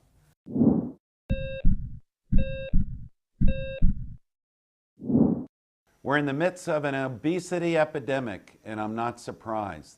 The statistics on obesity mirror an increasing trend of eating out or ordering in. In fact, some people dine out every night, but eating in restaurants is one of the biggest enemies of your heart. When you're in a restaurant, you don't really know what you're getting, and the calorie counts of many restaurant dishes are astronomical. In fact, some single dishes contain more calories than we should eat in an entire day. Eating in fast food restaurants is even worse. A diet of hamburgers, French fries, and shakes constitutes a fast lane to the emergency room. If you really want to help your heart, get in the habit of cooking simple meals at home. Here are 3 easy tips that will make your food taste better than even the best restaurant. Choose the best fruit in season. Your local farmer's market is a great place to start. It will probably still cost less than that pie you were thinking of buying. Get in the habit of using fresh herbs. You can use them in egg white omelets or dust them on the fish you grill or bake. And for a light dessert, choose a square or 2 of dark chocolate that you and your spouse can enjoy. There are lots of ways to make your heart healthy, but there are also lots of ways to damage it. That's why I wrote Fix It, Dr. Crandall's 90-day program. In it, I'll tell you how to kickstart your metabolism every day, how to pick the best diet for you, how to stop hunger from sabotaging your diet, the 7 superfoods for your heart. I'm Dr. Chauncey Crandall, and thanks for watching this Heart Health Minute.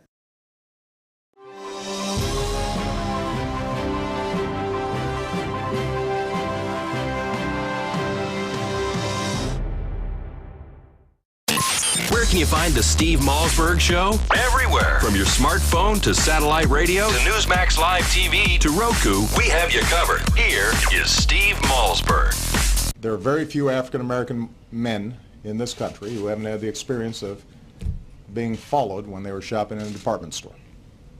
That includes me. There are very, very few African-American men who haven't had the experience of walking across the street and hearing the locks click on the doors of cars. That happens to me, at least before I was a senator. There are very few African Americans who haven't had the experience of getting on an elevator and a woman clutching her purse nervously and holding her breath until she had a chance to get off. That happens often. All right, excuse me. I'm going to get all choked up when I hear the president. Welcome back to the Steve Malzberg Show. It has been way too long since I have last talked with our next guest. You read her. She is a columnist, syndicated columnist. She's a correspondent for Dispatch International. She blogs at dianawest.com, and she's a best-selling author. Her latest, American Betrayal, The Secret Assault on Our Nation's Character. We welcome in Diana West. Hey, Diana, how are you? I'm just fine, Steve. It's so great to be talking to you again. Well, thank you. The pleasure is mine. I played Obama because, I mean, I know the book goes back, and the book deals with past presidents and takes a look at Cold War and the different things. But you talk about American Betrayal, and you talk about the assault on our nation's character. The problem with Obama, or the differentiation between your book title and Obama, is there's nothing secretive about it when Obama does it. He's in your face, and he's assaulted our character from day one, and even before he was elected.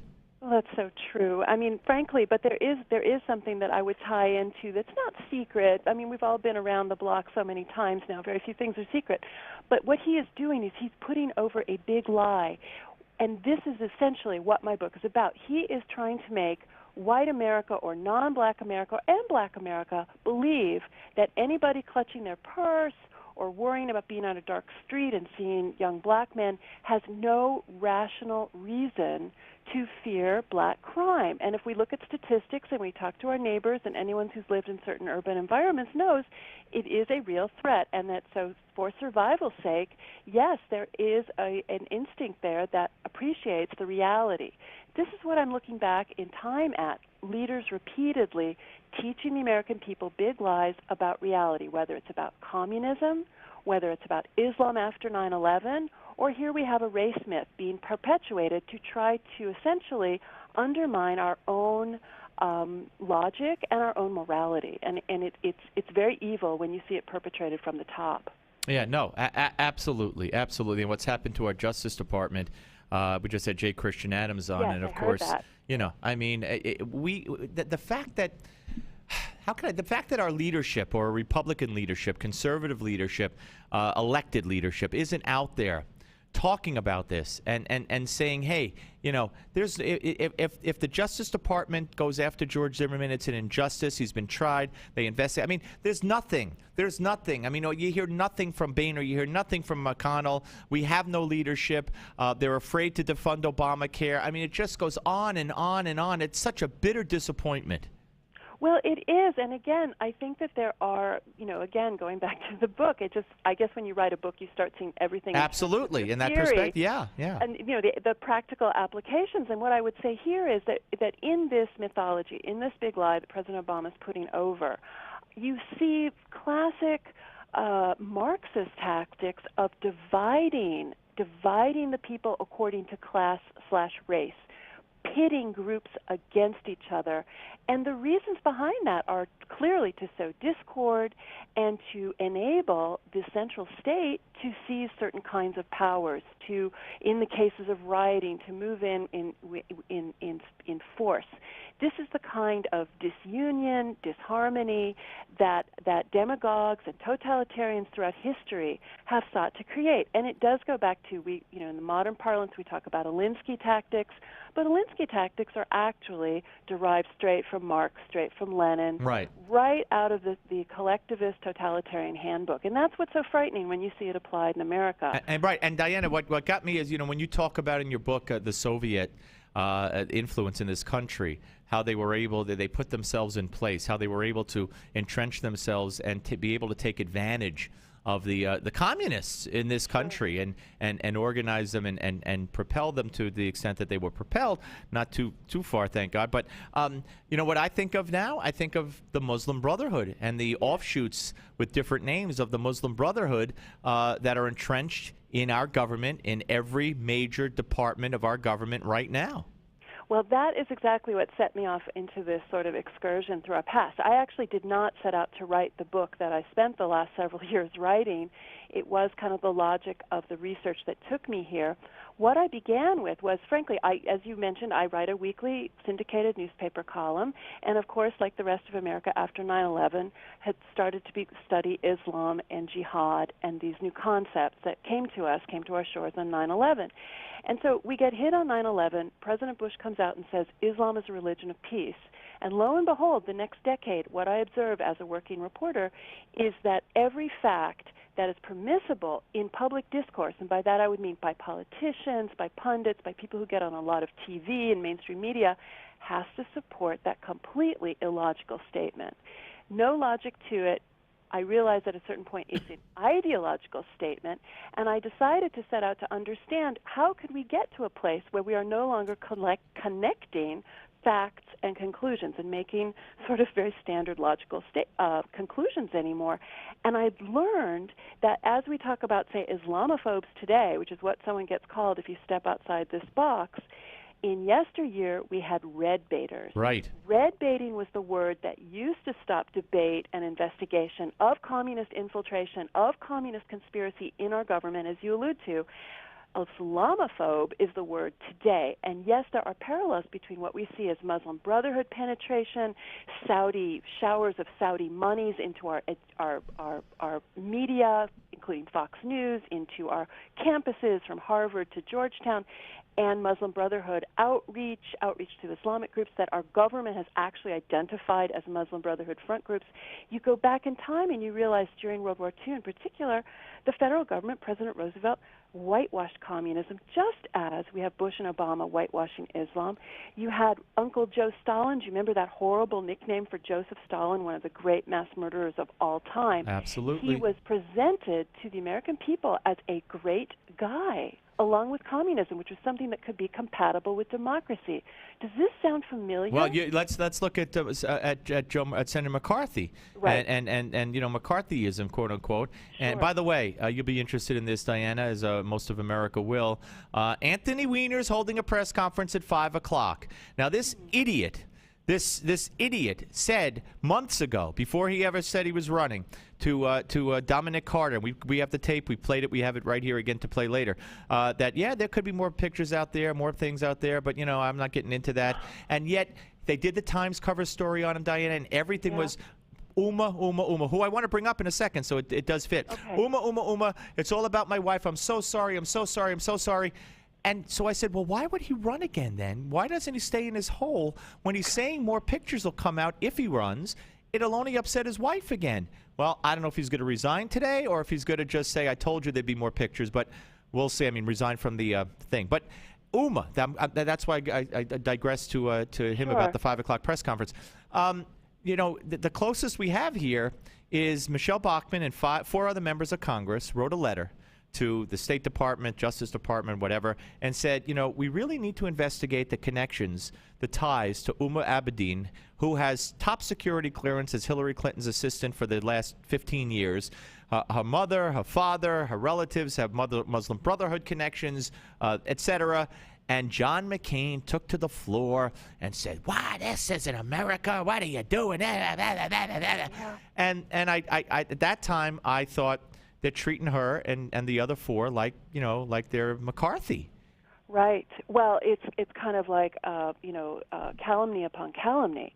Here we have, yes, Michelle Bachmann and the four other congressmen attempting to simply ask for inspectors general to look at, actually it was a litany of very alarming instances of apparent influence by these groups on our policymaking chain. And yes, Huma Abedin was certainly one of them as the top assistant to the Secretary of State. How does she get clearance when it's not just even the Muslim Brotherhood connections in her family? She, too, participated in the family business, which was funded. It's an institute called Institute of Muslim Minority Affairs in Saudi Arabia, puts out a journal. It was bankrolled by a man that the United States designated an al-Qaeda financier, a man by the name of Abdullah Omar Nassif, whom Huma actually sat on a board with for years. And this man founded Rabida Trust, which after 9/11 was designated a foreign terrorist organization. How does someone with there's no degree of separation here? No, but you are an Islamophobe, aren't you, Diane? Yes, but I would like to draw a connection, because if we go back in time to Secretary of State Edward Stettinius, his top aide at the time, at a very crucial time in American history, was Alger Hiss, a straight-up Soviet agent working for Soviet military intelligence, we now know. So you see, these parallels are not out of whole cloth. They exist. They need to be run down. This needs to be discussed, faced, confronted. And then the twist on it is to call it McCarthyism is to do injustice to one of the great investigators, Senator McCarthy, who's actually trying to understand, were there communists in sensitive positions in our federal government? That is what he was trying to investigate, along with Senator Pat McCarran, a Democrat, along with Representative Martin Dies, another Democrat in the House, trying to understand the extent to which, under the Roosevelt administration, scores of American traitors had entered into sensitive positions in our federal government, hundreds in positions of power. And they were trying to kind of clean up the mess. And where I get to this notion of American betrayal is that what you see the federal government doing when these investigators, trying to figure out what happened, they are smeared and slammed, just like Michelle Bachmann was, simply for trying to find out, was our constitutional republic at risk? And I think that's the crux of this whole issue.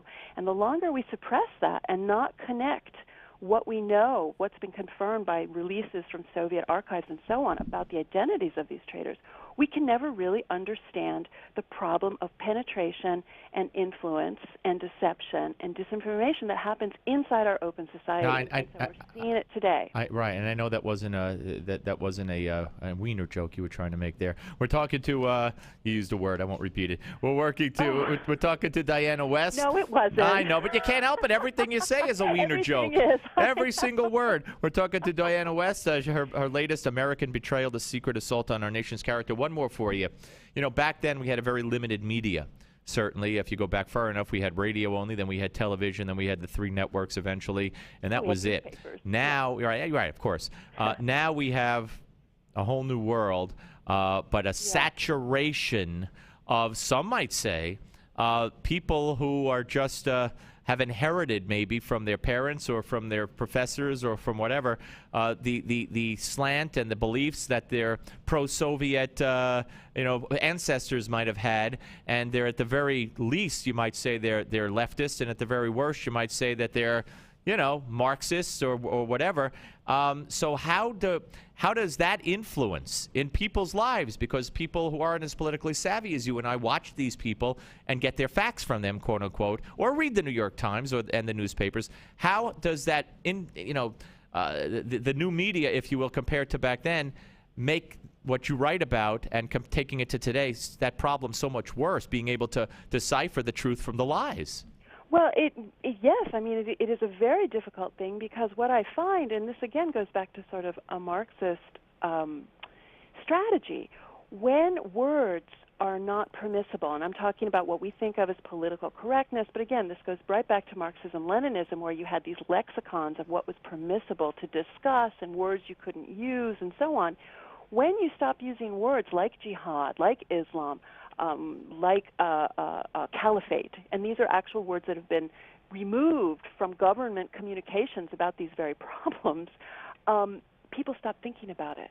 They can't talk about it. They can't conceptualize it. And so when someone comes forward, in this case, like a Michelle Bachmann trying to say, hey, there may be some Muslim Brotherhood problems here, it is so out of context that it becomes very easy to isolate her, to smear her, and to make an example of her. In fact, I have talked to people who work in this field in Washington, who talk to people at Homeland Security, who talk to people at Justice or FBI and the Pentagon and so on, who tell me that, yes, people on the inside who know better are afraid because they see certain trainers on Islam and jihad being made examples of, Michelle Bachmann being made an example of, and they don't want to be made an example of. And so you have sort of a double whammy where we are mentally conditioned, I would say brainwashed, not to think about things in a logical way and use the actual words like jihad to describe jihad.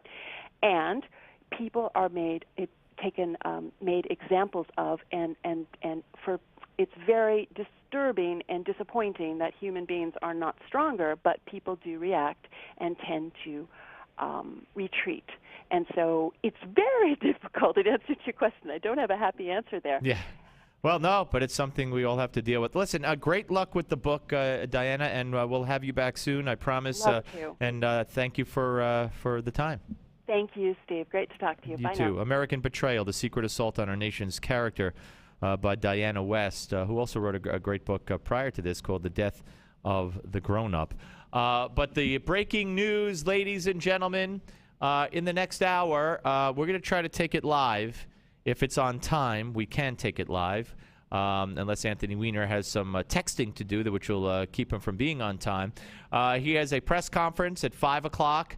I don't know if it's right at 5 or a little after 5. Well, when we hit the airwaves again at about 6 minutes after the top of the next hour. When I say 5 o'clock, I mean Eastern Time, which is coming up in the next hour.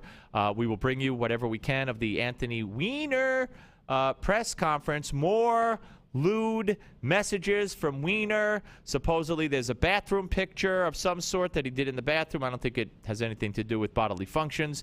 And also, according to the reports that we have, he, if it's true, was promising this woman. This woman said she thought that they were in love. She thought that she even had an address. He was trying to set her up in an apartment in Chicago. And she had the address of the apartment in Chicago he was trying to set her up at. And this was in August of last year.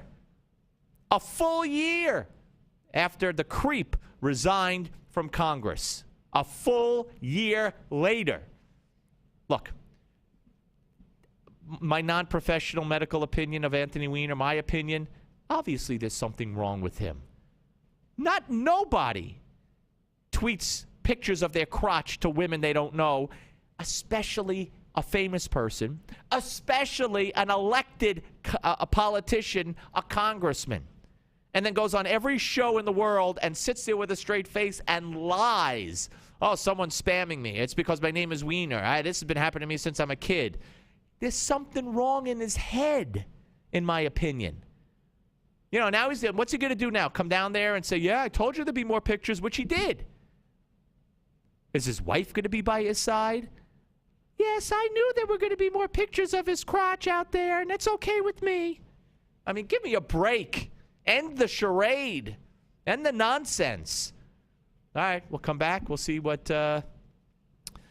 arises out of this. But I can't help myself. We're coming back of the Steve Malzberg Show. The Steve Malzberg Show.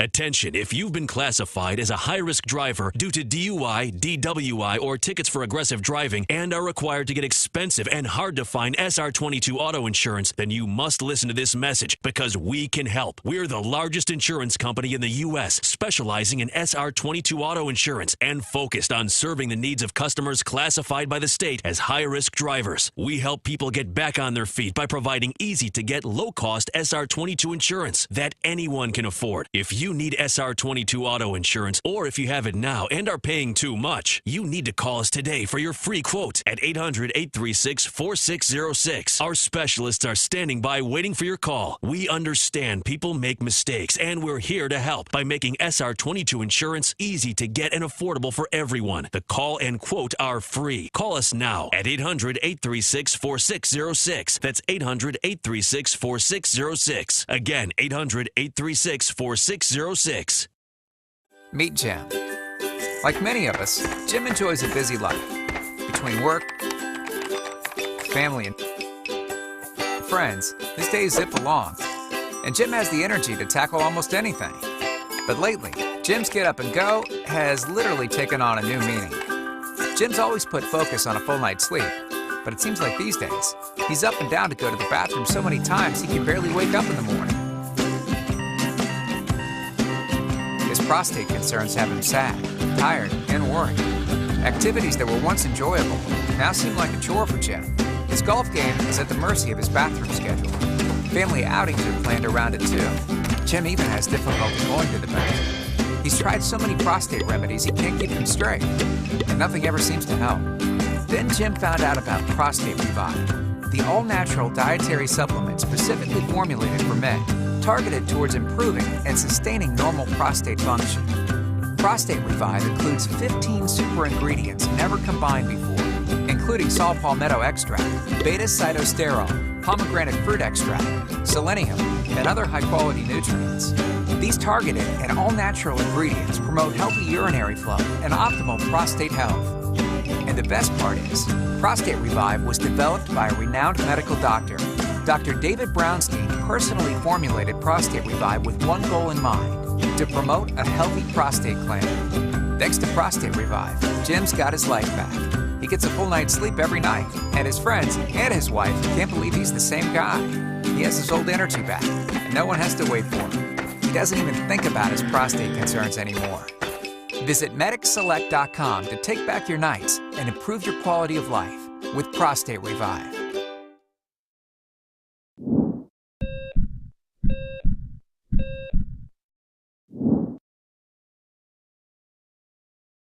Heart disease is the biggest killer disease in America, and this doesn't surprise me. We are addicted to starches, sugars, fatty meats, and salt. People who live in countries with little heart disease eat very differently. One way some people stay heart healthy is by following what is known as the caveman or Stonehenge diet, so named because of its similarity to the way our prehistoric ancestors ate. People who follow this type of diet live off local fruits and root vegetables and get their protein mostly from fish and wild game they shoot themselves. Now, since most of us don't hunt or fish for all our protein, here are some simple tips on how you can start to eat like a caveman, modern day style. First, fill up on fruits and vegetables. Eat them first and you'll be less hungry. Feast on fish, which is rich in nutrients but not in calories. Choose fatty fish like mackerel, herring, sardines, and salmon, which are rich in heart-healthy omega-3 fatty acids. Get out and go for a walk. Remember, our ancestors were hunters and gatherers, so they didn't spend their time sitting in front of a TV or computer all day. If you live more like a caveman or a cave woman, your heart will love you for it. I'm Dr. Chauncey Crandall, and thank you for watching this Heart Health Minute. Remember, it's never too late to prevent or reverse heart disease.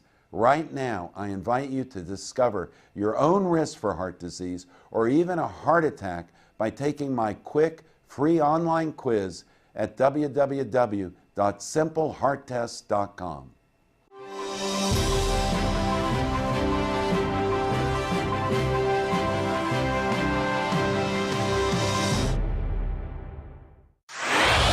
Microphones hot. Satellite link established. Studio lights illuminated. Cameras rolling. Audio and video encoders firing ones and zeros. Internet stream is streaming. The most technology advanced radio show is on the air. Here's the captain of this enterprise, Steve Malzberg. Is there more stuff out there? Well, look, some of these people who are at the other end of these things, their lives have been turned upside down. Some of them have come forward willingly and shared things. I can tell you that some things may come out that are true, some things are not, but here's where I'm kind of going to try to draw the line. Basically, New Yorkers know the story. I did it. I did it with multiple people. These things were wrong and inappropriate, and I never should have been dishonest about them. Okay, folks, that's Anthony Weiner. Long time ago, before he even announced for mayor. He will hold a press conference at the other side of the news in about 10 minutes from now, so they say. We'll try to bring it to you live. Will he withdraw from the mayor's race? Did I say withdraw from the mayor's race? But I'm bumped. Because of new revelations of these new pictures, new tweets. This woman who says she was in love with him. They were in love with each other for 6 months, and he was going to set her up in an apartment. I mean, this goes beyond tweeting. If this is actually true, you know, what's poor Uma going to say? See, this is what I don't understand. I don't get it, and I've been saying this since before he ran for mayor. How does he reconcile this with poor Uma? That I don't get, and I will never get. And you know what? If there were more tweets out there today, more pictures today, there'll be more next month. This is never going to end with this guy. He should drop out and crawl back in his hole on the Steve Malzberg Show. The Steve Malzberg Show.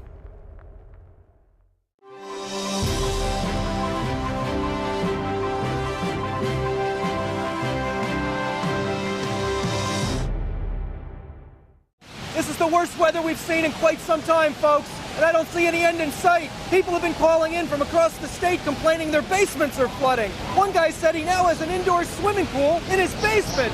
I told him he needs the waterproofing innovations from Basement Systems. If you want a dry basement or crawl space that will weather any kind of storm, you need the patented solutions from Basement Systems. You've seen them on home makeover shows throughout the country. With a lifetime warranty, every solution is custom designed for your basement. You can finally have that room you've always wanted with our total basement finishing system. Call now for a free estimate, and you'll never have to worry about storms like these again. Call now for your free basement inspection at 800-516-9794, 800-516-9794. Learn how to waterproof your basement now. Call this number, 800-516-9794, 800-516-9794. Do you have a motorized wheelchair or scooter that needs repairs and you don't know where to turn? Then call the experts at Precision Repair Network. They are the specialists in repairing all makes and models of motorized wheelchairs and scooters. You can call 24/7 and they will come to you anywhere in the United States. They'll give you a loaner to use until they return yours in perfect condition. And your repairs may be covered by your Medicare or your private insurance, so there is little or no out-of-pocket cost to you.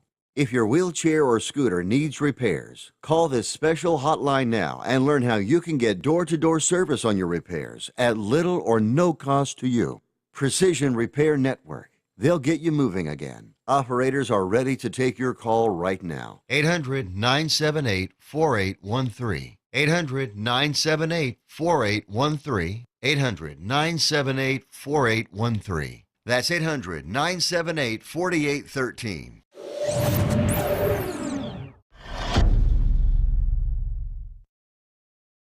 Hello and welcome to your Newsmax Now update. I'm John Bachman. 6 people are now dead in Egypt after new clashes between supporters and opponents of deposed President Mohamed Morsi. It all started near a protest by the Muslim Brotherhood at Cairo University's main campus in Giza, south of the capital. At least 33 people were also injured. Now, the Muslim Brotherhood says this was an attack on peaceful protesters, but police and military forces say the Morsi supporters started the clash with local residents and vendors. Also in the Mideast, the European Union classifies Hezbollah as a terror organization. The powerful Lebanese Shia group, an ally of Iran, has been fighting on the side of Syrian President Bashar Assad in that nation's civil war. The move comes after years of pushing from Washington, London, and Israel. They're butchering thousands of civilians alongside Assad's forces in Syria. They've fired thousands of rockets on Israeli civilians while emplacing these rockets among the civilian population of Lebanon. That's a double war crime. And Brazilian police step up security for Pope Francis's visit after a somewhat tense first day. At one point, the Pope's car got stuck in traffic and well-wishers swarmed the small car. Police also found a homemade explosive near a Catholic sanctuary where the pontiff will speak next week. And there have also been protests about the amount of money spent on the Pope's visit.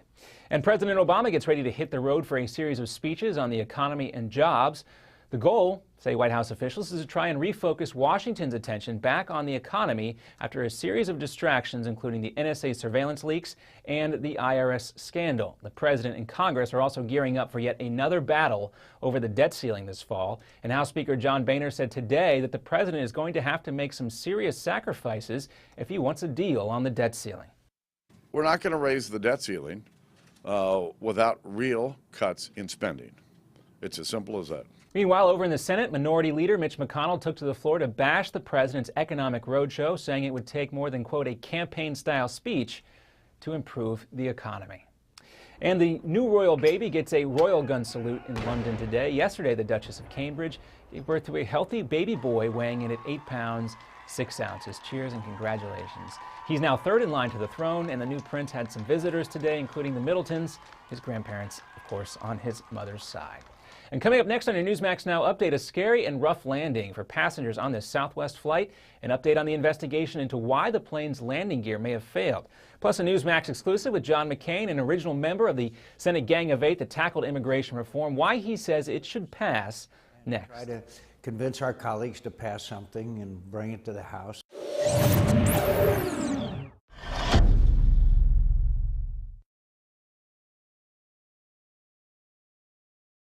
In 2013, half of your friends, family, and neighbors may lose their jobs, all while you are robbed of 90% of your life savings, investments, and home's value. Controversial economist Robert Wiedemer, who was the only expert to predict the recession, has released a startling video with shocking evidence that the powers that be have tried to ban. But that hasn't stopped 50 million people from getting the truth. Watch it at Aftershock911.com. Aftershock911.com. What is Lignet? Lignet is knowledge. Lignet is power. Lignet is global. Top-level officials, U.S. intelligence officers, national security advisors, foreign operatives, all reporting directly to you. What is Lignet? Lignet is confidential. Lignet is sensitive. Lignet is security. What is Lignet? They're the ones taking the world's pulse. If you're not in the know, you're not on Lignet.com. You've been briefed. Do you owe the IRS? Do you have unfiled tax returns? Have you received a wage garnishment or bank levy? Maybe a lien has been filed against you. OMG Tax can help you with all your IRS tax problems. Don't wait another second. Take action now. Call my team at OMG Tax. Honest and professional, we don't make false promises. If you owe back taxes, or if the IRS is garnishing your paycheck, you need help now. OMG Tax can help you get your life back to normal. If you're serious about handling your tax matter, call OMG Tax now and get the peace of mind you deserve. Don't let the IRS take your next paycheck. Stop waiting and call our team at OMG Tax. OMG Tax has a straightforward, no-nonsense approach and has helped many Americans resolve their IRS nightmare. Call OMG Tax now. Call 1-800-255-6485. That's 1-800-255-6485. 800-255-6485. And the runways at New York's LaGuardia Airport are back open again, but there have been long delays all day after a scary and rough landing for the Southwest flight. Investigators are looking into why the nose gear of the jet collapsed. There were 150 people on board Flight 345 coming from Nashville. At least 6 people were taken to the hospital with minor injuries or anxiety attacks. And during a Newsmax exclusive, Senator and former presidential candidate John McCain talks about a wide range of issues, including Syria, Egypt, and immigration reform. And on that last topic, McCain says Republican supporters of immigration reform are working hard to gain more support from their colleagues because Americans, quote, overwhelmingly want it. What we're trying to do is galvanize our base of support, which is broad-based, broader than any coalition I've ever seen, and try to convince our colleagues to pass something. This has been your Newsmax Now update for July 23rd. I'm John Bachman. Now here's the Steve Malzberg Show in New York.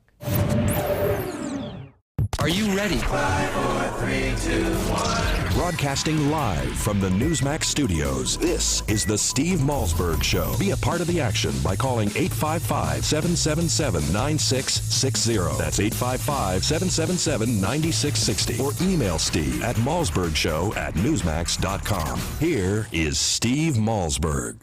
All right, folks, welcome back. Hour number 3 of the Steve Malzberg Show. In this hour, we'll talk to Charles Payne, founder of WStreet.com, Fox Business Channel anchor or host. We'll talk about Greece and are there more cities to fall in the United States? Is Greece? I mean Detroit. We'll talk about Detroit. Is it what happened in Greece? Are there more cities that are going to fall? Why did it go bankrupt? Are we going to have to bail them out? We'll talk to Charles Payne about that. Obama promised that he wouldn't let Detroit fail.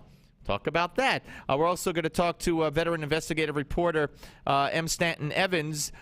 He has found something buried in Obamacare that you're going to want to hear about. And we have a senatorial candidate, Shane Osborne, who is running for the U.S. Senate in the state of Nebraska. So all that ahead in this hour. We're waiting on a press conference, and if we get lucky enough, we'll bring it to you live.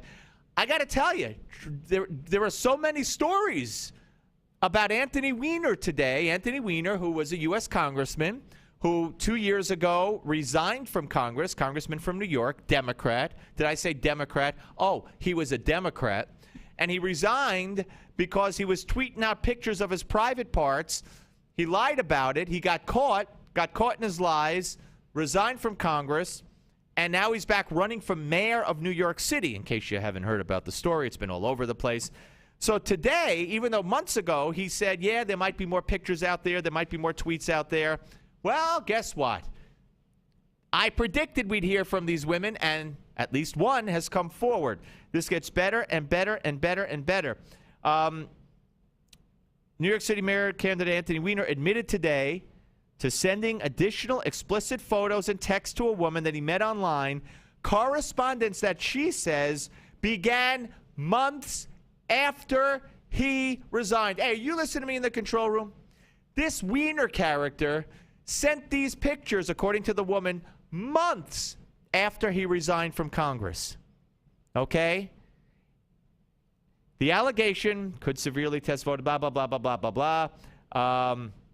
Let's see. The new lewd correspondence posted Monday by the gossip website The Dirty. I never heard of this. I don't know anything about it. I'm sure Anthony Weiner is well associated with it. The woman involved was not identified. The woman who told the website she was 22 when she began her correspondence with Weiner said their online relationship lasted for 6 months. This was, according to her, after he resigned. 6 months and continued until last summer. That's a year after he resigned. She claimed Weiner used the alias, you ready for this? Carlos Dagger. That was his alias. Carlos Danger. Carlos Danger. I kid you not. Yeah, Dagger's better. Carlos Danger for their tawdry exchanges, and he later asked her to destroy the evidence of their chats. Weiner's wife, Uma Abedin, who needs no investigation because her family has no ties to any Muslim Brotherhood, or she has no questionable ties either, as documented by Diana West and others. Let's see. She played a large and increasing role in his mayoral campaign. He issued a statement today saying the behavior is behind me. I apologize to Uma, and I'm grateful she has worked through these issues with me. Well, this could be another problem. I mean, this isn't just tweeting private parts, to women you don't know. This, if it's true, is a 6-month relationship online with a woman after he resigned. How's he explain this one to Uba if it's true? Now, there's other stories on here. Let's see. Oh, come on, just take me back. You see, I can't. I have no luck with this. No luck whatsoever. Let's get rid of this. I'm trying to find the other stories here relating to Anthony. It's great to be with a Weiner. Okay. While we await the press conference, let me see what else I could. I don't want to say it. What else I could pull out of here? But I'm pumped. Sent graphic smut months after resigning from Congress in shame. Demanded women delete the message. Promised her a condo in Chicago. Explicit new sex messages and a bathroom picture. I don't want to say. You want to know what the headline on Drudge is? Weiner comes clean. Hey, I don't even know what that means. I'm just reading you the headline. It's never going to end. Let's see. Here we go. This is from the website BuzzFeed Politics. The site's anonymous tipster claims Weiner continued the correspondence with her at least till August of 2012, when Weiner allegedly suggested finding her a Chicago condo where they could meet. The screenshots of the exchanges are undated, however, and whether they could be shown to have taken place before or after Weiner's 2011 fall is a key question. Can you hard delete all of our chats here? The person identified as Weiner writes in one chat, which he also allegedly offered his correspondent help in getting on a Politico blogger panel. I'm deeply flawed, he allegedly says in another. Weiner's blank avatar in one chat matches his blank avatar in images posted by Radar Online during the 2011 scandal that ended his career. The Dirty is a gossip site that initially focused on nightlife in Scottsdale, Arizona. Blah, blah, blah, blah, blah, blah, blah. I'm telling you, I knew it. Now, this guy's going to come forward and say, hey, old news. I told you there might be more stuff out there. Do we have that Weiner soundbite that we played in the last hour? This is what he told. I think this is talking to Dominic Carter on RNN. It's a TV network here in the Northeast. Months and months and months ago, before he decided to run for mayor. Here it is. Is there more stuff out there? Well, look, some of these people who are at the other end of these things, their lives have been turned upside down. Some of them have come forward willingly and shared things. I can tell you that some things may come out that are true, some things are not, but here's where I'm kind of going to try to draw the line. Basically, New Yorkers know the story. I did it. I did it with multiple people. These things were wrong and inappropriate, and I never should have been dishonest about them. All right, so he gets to say, been there, done that. But if he's writing emails to people or tweets or whatever they are saying I'm deeply flawed, and if he offered to get this woman an apartment in Chicago, and again, she tweets out the address of the apartment. I mean, what kind of wife stays with a guy like this? Now, I know that Hillary, the strongest, smartest woman in the world, and I'm not even talking about now, I'm talking about when she was the first lady. She was the smartest woman in the world. She was the greatest woman in the world. And I often said then, why does this woman stay with this man? accused of rape, sexual assault, exposing himself, then the Monica Lewinsky affair, and right on down the line. And you have a young daughter you're raising. How could this be good for your young daughter? You know, women stay with their husbands because they can't leave, they can't take care of themselves, they don't have money, where would they go? She could have left him. But no, she was so smart and strong that she stayed with him. You get it? Good. My point is, why would Uma Abedin stay with this creep? If any of this that we're hearing now is true. If a year after he resigned and apologized to his wife, he did this, why would she be with him? Why?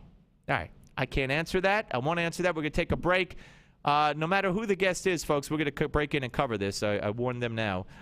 So let's take a break. We'll come back, and we'll return. And we'll talk a little bit about something that's hidden in Obamacare. You're going to want to know what's hidden there on the Steve Malzberg Show. The Steve Malzberg Show. Obama wants your money, and he's determined to get it. He wants your money to buy off unions, his Wall Street cronies, and to expand the Obama welfare nation. Well, Swiss America is determined to stop him from stealing your money. They want to send you an award-winning film, I Want Your Money, on DVD that exposes his plan. It'll help keep the government's hands off your money using gold, silver, and other hard asset strategies to protect your hard-earned money. Call today and request the DVD, I Want Your Money, normally $19.95, yours absolutely free. Let Swiss America show you how to use gold, silver, and other hard assets to protect your hard-earned money. Call now. 800-978-3907. 800-978-3907. Call Swiss America right now. Learn all about investing in gold. 800-978-3907. That's 800-978-3907. Call right now. If you need to lose weight and would like to get paid for it, that's right, I said get paid to lose weight. Just listen to the following announcement. The makers of GCE Green Coffee Bean Weight Loss are looking for real testimonials from real people and will pay you per pound to meet or exceed your weight loss goal. Until now, the secrets of green coffee's fat-burning power has been limited, but thanks to Dr. Oz, the secret is out. And now, this authentic green coffee bean fat burner is available in easy-to-take tablets. There are no expensive meals to buy or strenuous workouts. Simply take one tablet before each meal and record your progress. Only the first 200 callers are guaranteed to be accepted into the program. So if you're serious about losing extra weight and want to earn extra cash for fitting into your skinny jeans again, call 800-383-9230 now. Call 800-383-9230. 800-383-9230. Space is limited, so hurry and secure your spot today. 800-383-9230. Some conditions apply. 800-383-9230. 800-383-9230. Guys, you've heard about Ageless Male, the natural supplement that helps boost testosterone levels within normal, healthy ranges. But now, the best testosterone product is even better. New and improved Ageless Male can help you feel more like you used to in your active life and in your romantic life. Because our upgraded formula has been clinically shown to increase your drive, desire, and performance. That's right, guys. Ageless Male has been clinically shown to boost performance. Cancel your plans this weekend. You're staying in. If you're ready to recapture the drive from your youth, now is the time to try Ageless Male because it's available risk-free. But you must call now. Just call 1-800-460-9790. Be the guy you used to be. Just call 1-800-460-9790. 1-800-460-9790. 1-800-460-9790. 150 million people suffer from headaches. All you want is for the pounding in your head to stop. Migralex stops the pounding. Migralex was developed by a neurologist and founder of the New York Headache Center. I'm neurologist Dr. Alex Malzberg. After studying and researching the human brain for 25 years, I've developed Migralex, which eliminates pounding headaches. It works for my patients, and I'm so convinced it will work for you. I don't just guarantee it, I put my name on it. Dr. Malzberg's Migralex gets rid of headaches fast without harsh caffeine, sodium, or preservatives. Migralex works unbelievably fast and it's gentle on my stomach. Find out how to get your free bottle of Migralex. Call 800-532-2967. Plus, if you're one of the first 100 callers, you'll also receive the Migralex Quick Tips to Headache Relief absolutely free. That's 800-532-2967. Or go to migralexrelief.com. MIGRALEX relief.com. Or call 800-532-2967.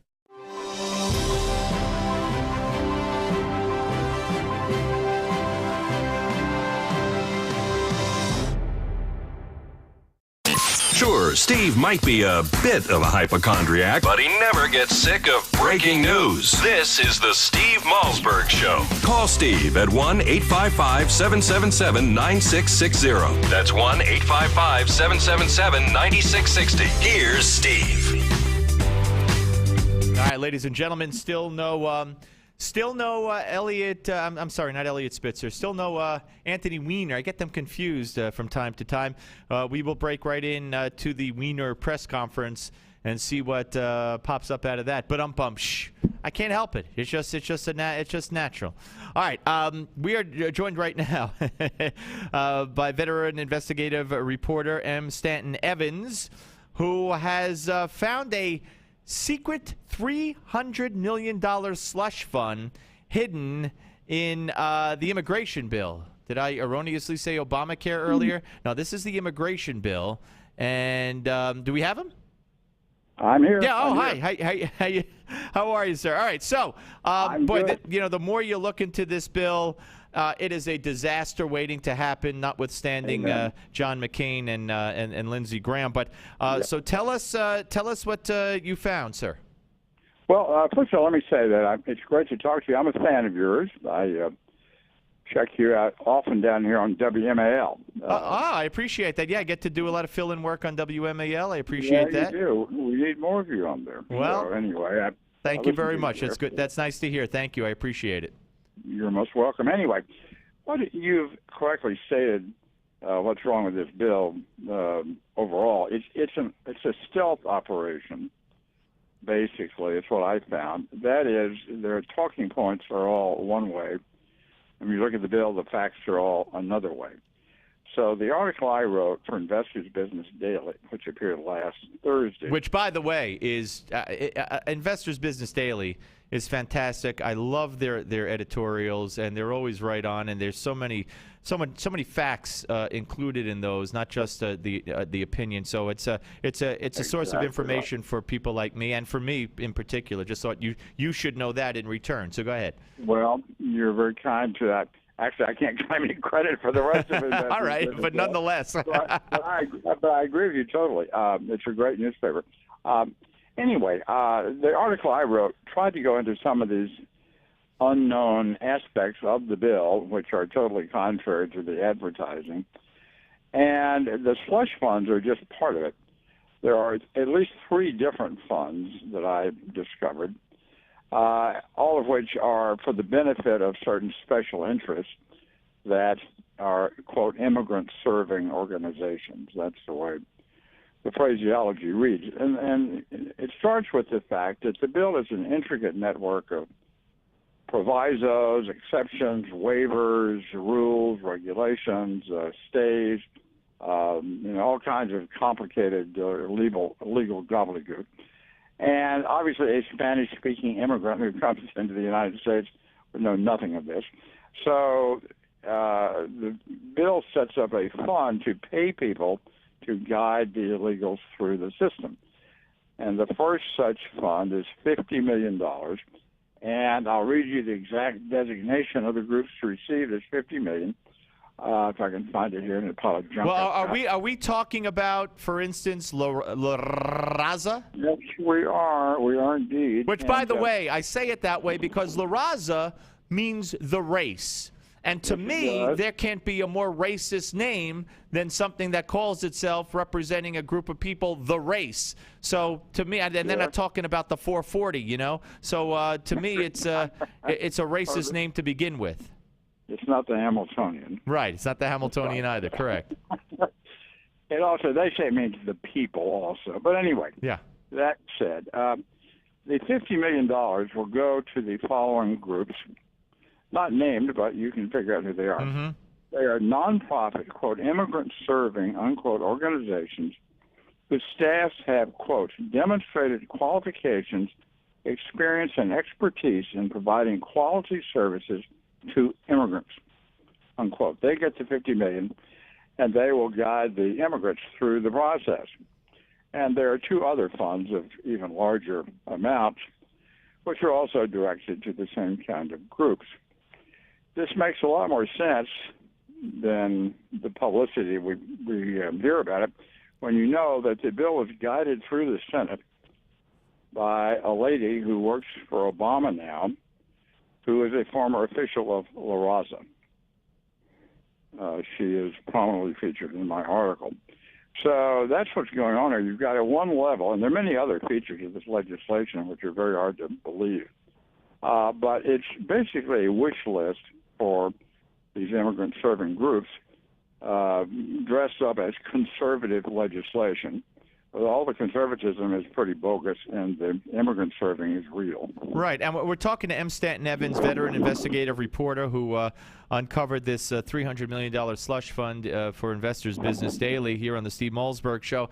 And isn't it true, sir? I mean, as I alluded to earlier, and you confirmed basically that, you know, it was like the health care bill. You have to pass it to know what's in it, and we still don't know what's in it. And this isn't just an immigration bill. These bills, and I'm not a congressman. I've never been in Congress. I've never been elected to anything except Homeowners Association. But the fact of the matter is, these bills could be passed if you want certain things done in under 100 pages. Certainly, we're talking about thousands and thousands of pages. We don't have a clue what this is going to bring upon the American people. You're exactly right. One of the things that shows this very clearly is the three passport rule.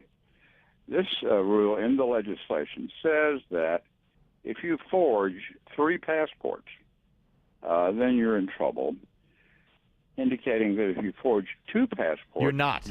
Well, I'm glad you brought that up because I've been meaning to play the tape, which I don't have time to do now. I have CNS News asking John McCain and Pat Leahy about this, and Leahy actually says it like you did, but McCain didn't even know. That's correct.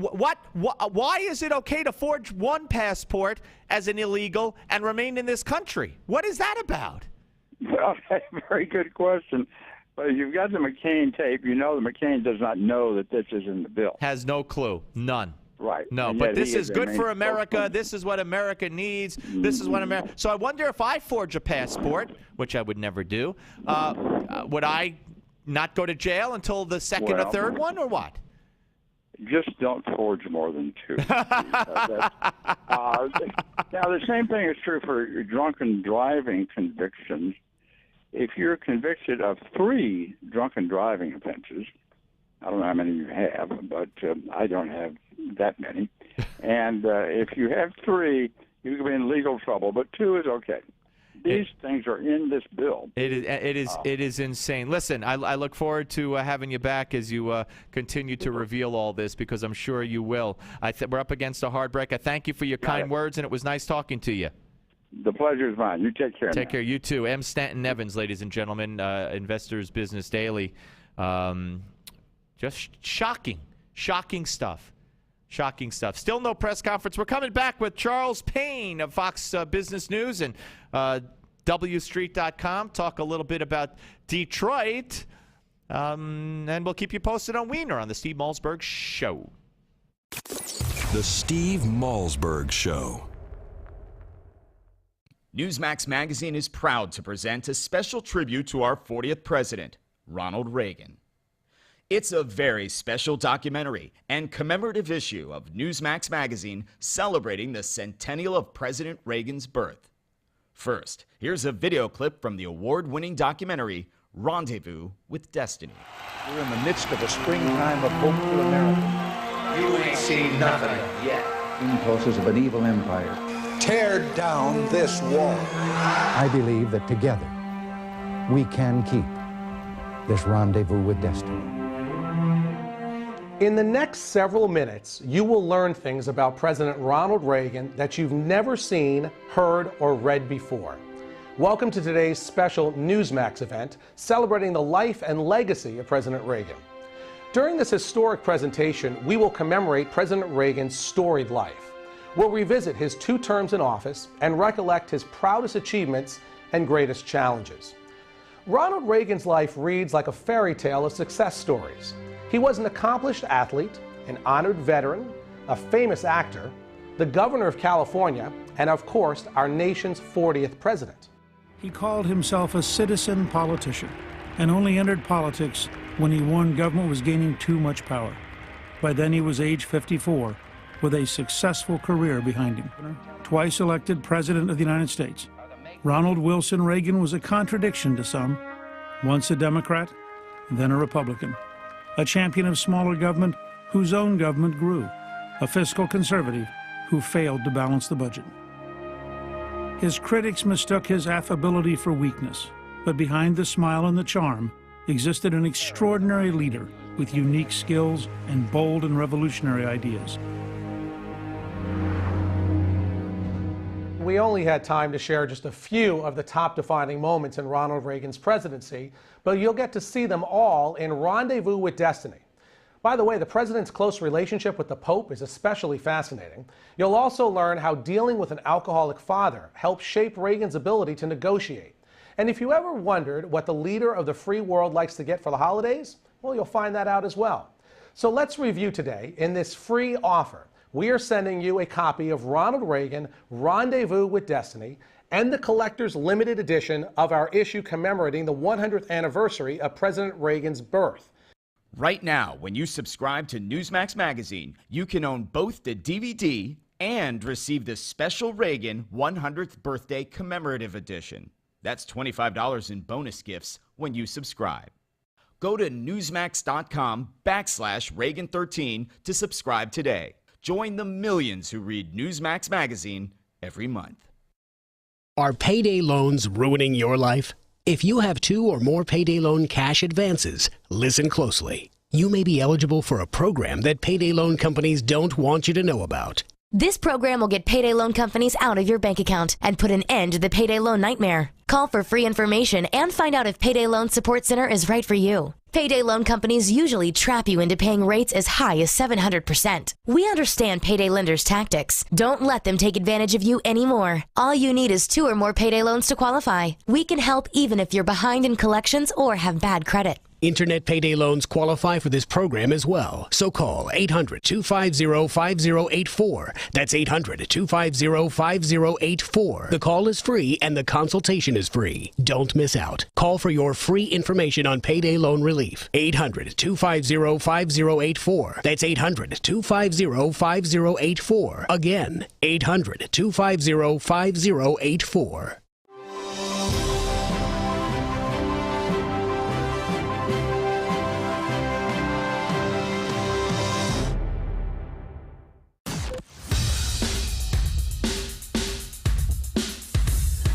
This is not your typical Screamfest talk show. No. This is the next generation of talk radio. Here is Steve Malzberg. And welcome back to the Steve Malzberg Show. Detroit, $18 billion in the red, the largest American city to go bankrupt. Why did it happen? What does it mean? And how will they get out of it? Are you and I going to wind up coughing up the money to bail them out? Joining us right now is Charles Payne, founder of WStreet.com, also Fox Business Channel host. Hey, Charles, how are you? I'm pretty good, thanks. How are you? I'm doing fine. Okay, so how did this happen? I mean, didn't Barack Obama promise the world that he would not let Detroit go belly up? Yeah, he made that promise. I remember it loud and clear, and I think a lot of other people did too. But it was an impossible thing not to stop. It's been something in the works for a long time. You can go back maybe 30, even 40 years to start to see where the turn began.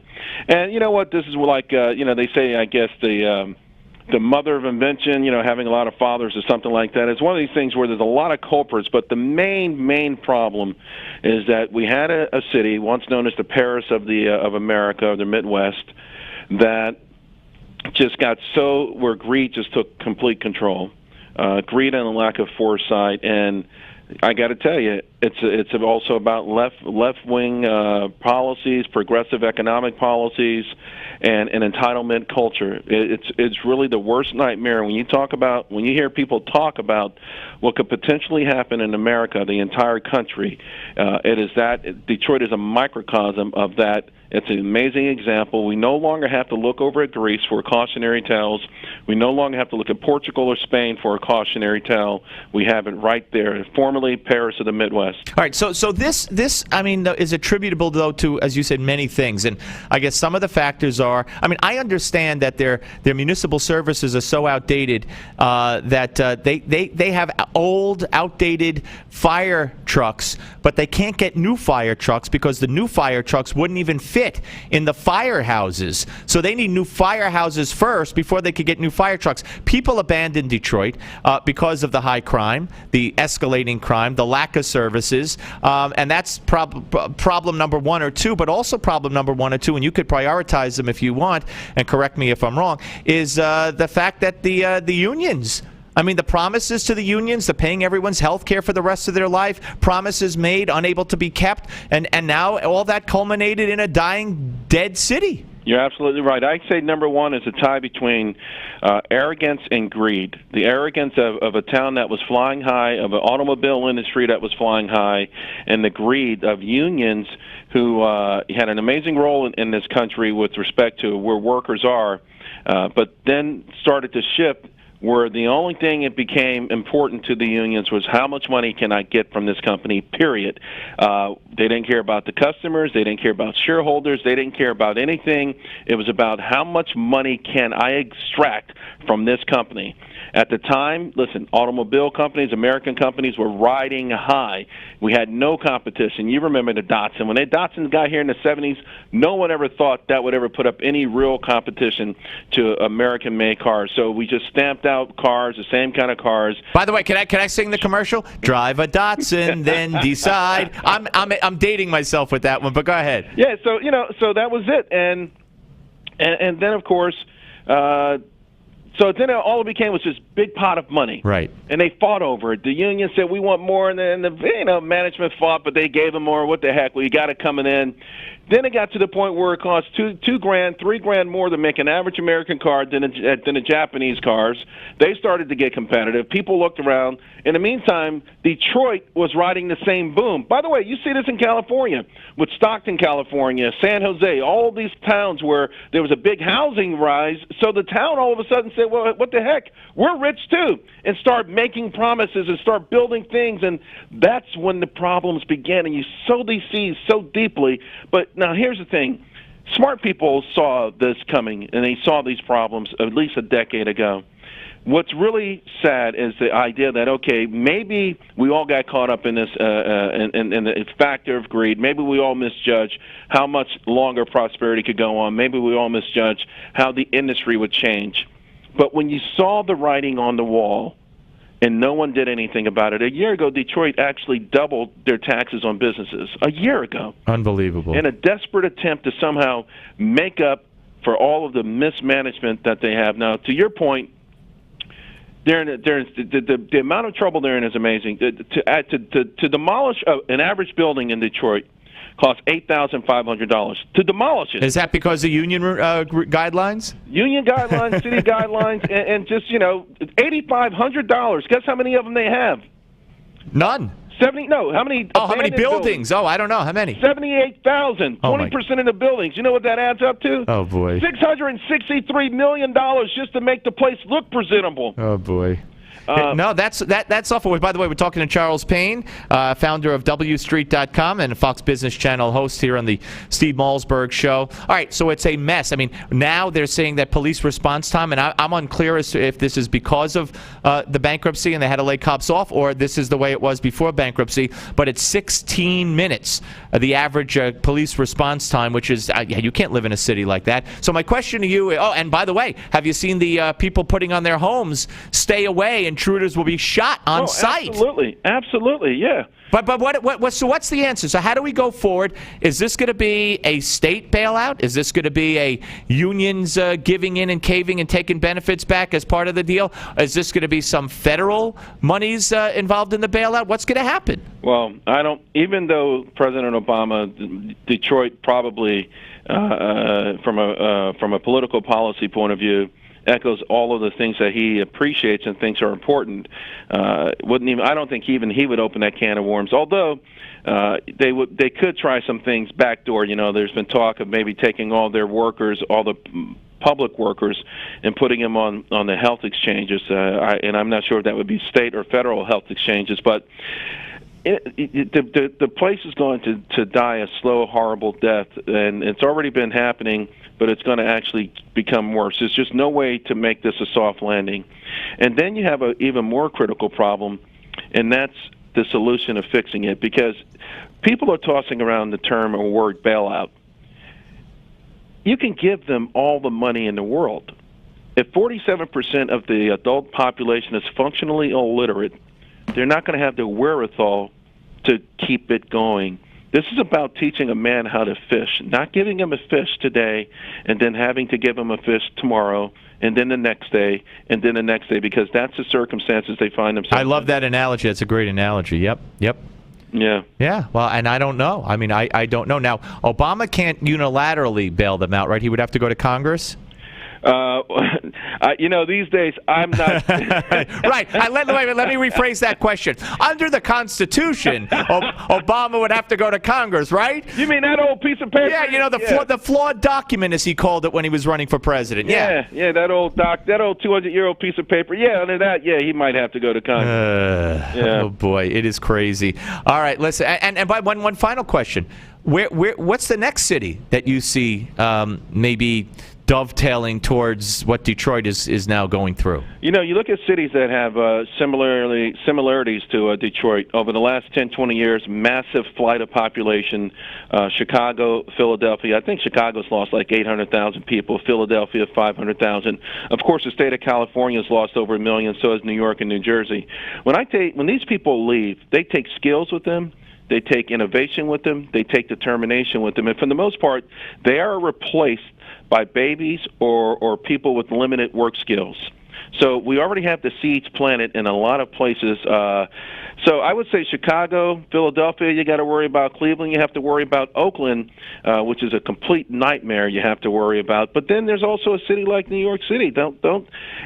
We've got some pillars in New York that keep us pretty erect, but New York has put themselves in. Wait! That wasn't an Anthony Weiner joke, was it? I'm just checking with you here. All right, listen, Charles, thank you for taking the time. Always great to talk to you, man. You too, man. Bye-bye. Charles Payne, ladies and gentlemen, founder of WStreet.com, where you could check him out. Also, of course, on the Fox Business Channel. I couldn't help it. He said New York City is kind of a wreck. What was that, Chad? Oh, okay. Yeah, Cavuto's. What did you say about Cavuto's thing? I don't know what he said. Oh, he's filling in for Neil Cavuto. So he was seen earlier today on Cavuto. Okay, interesting. All right, folks, we're coming back right here on the Steve Malzberg Show.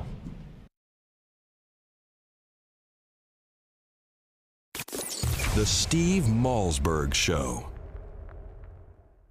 Are you at least 62 years old like me? Could you use an extra $50,000, $100,000 or more to live a better life? Then please consider the benefits a reverse mortgage can provide to you. With a reverse mortgage, you can have your mortgage payments stopped altogether and get equity out of your home to live on. And you can use the money to help you live a better life. How nice would that be, not to have a mortgage payment? Qualifying for a reverse mortgage is simple, since there are no income, asset, employment, or credit requirements. However, you must be 62 years or older, own your home outright, or have a very low balance on the mortgage, and be prepared to live in it throughout the rest of the loan. Call now for more information. 800-831-1560. 800-831-1560. 800-831-1560. That's 800-831-1560. Bad credit card debt happens to good people. Credit card companies lure you in with low introductory rates or low minimum payments, and before you know it, you owe thousands of dollars in credit card debt. It has happened to millions of good people just like you. But here's the good news. Thanks to a powerful program now approved, anyone with $2,000 or more in credit card debt can cut their credit card payments up to half and even reduce or eliminate interest charges altogether. That's right. Our nationwide nonprofit program is helping U.S. residents cut their credit card payments. Call 800-613-3159 now. The call and information are free. We've helped over 500,000 people with their credit card debt, and now we can help you. Call 800-613-3159 to see how this powerful nonprofit program can work for you. Bad credit card debt happens to good people. Get free of credit card debt today. Call 800-613-3159. That's 800-613-3159. Again, 800-613-3159. This is a referral service. Calls will be routed to an independent referral insurance agency. Do you know the #1 cause of bankruptcy? No, it's not losing your job or running up credit card debt. It's not even divorce. It's medical costs. If you and your family don't have health insurance, just one serious illness or accident could be financially devastating. But now there's good news, really good news. A health insurance hotline has been established to provide health insurance for all Americans, even uninsured Americans with pre-existing conditions. Now anyone can get health insurance even if you have a pre-existing medical condition. I repeat, now anyone can get health insurance coverage. Call now for a free no-obligation quote on affordable health plans available to you. Again, this is a free hotline for anyone, even if you have pre-existing conditions. Protect you and your family from sudden unexpected medical costs. Call the free health insurance hotline right now at 1-800-910-3470. That's 1-800-910-3470. Call 1-800-910-3470. According to the FBI Uniform Crime Report, there are over 5,000 robberies every day. Your home could be at risk of being burglarized. Don't put your loved ones and valuables in jeopardy. For just over $1 per day, your home can be protected from break-ins, fire, and more. Get the latest home security technology from Protect Your Home, your ADT authorized dealer. Over 6 million households sleep better at night with ADT monitored home security. What's more, Protect Your Home is offering you their latest equipment, an $850 value, absolutely free for qualified customers. Protect your loved ones and home today. Call now for licenses and to find out more. The call is free, 1-800-949-8201. That's 1-800-949-8201. Again, 1-800-949-8201. $99 installation charge, 36-month monitoring agreement at $36.99 per month. Payment by credit card or electronic bank account charge. For new homeowner customers with satisfactory credit history only. Local permit fees may be required. Certain restrictions apply. Cannot be combined with any other offer. Hi, this is Mike Reagan. Folks ask me, what would Ronald Reagan do if he were with us today? I believe the first thing he'd do is stop Obamacare. Already it's in effect with higher taxes, hidden fees, skyrocketing insurance rates, big Medicare cuts, and some insurance plans are hit with a 40% tax. Protect yourself by getting the Obamacare Survival Guide. It's already a #1 New York Times bestseller. Newsmax says it's the best guide to the new law, giving you the strategies, tips, and loopholes you need to know. If you're insured on Medicare, a business owner, a medical professional, just about anyone, you need this book. Get the #1 bestseller, the Obamacare Survival Guide, at bookstores everywhere. Or get our special $4.95 offer and save $15 off the cover price. Scroll down now to claim your copy of Obamacare Survival Guide for the special internet offer of only $4.95.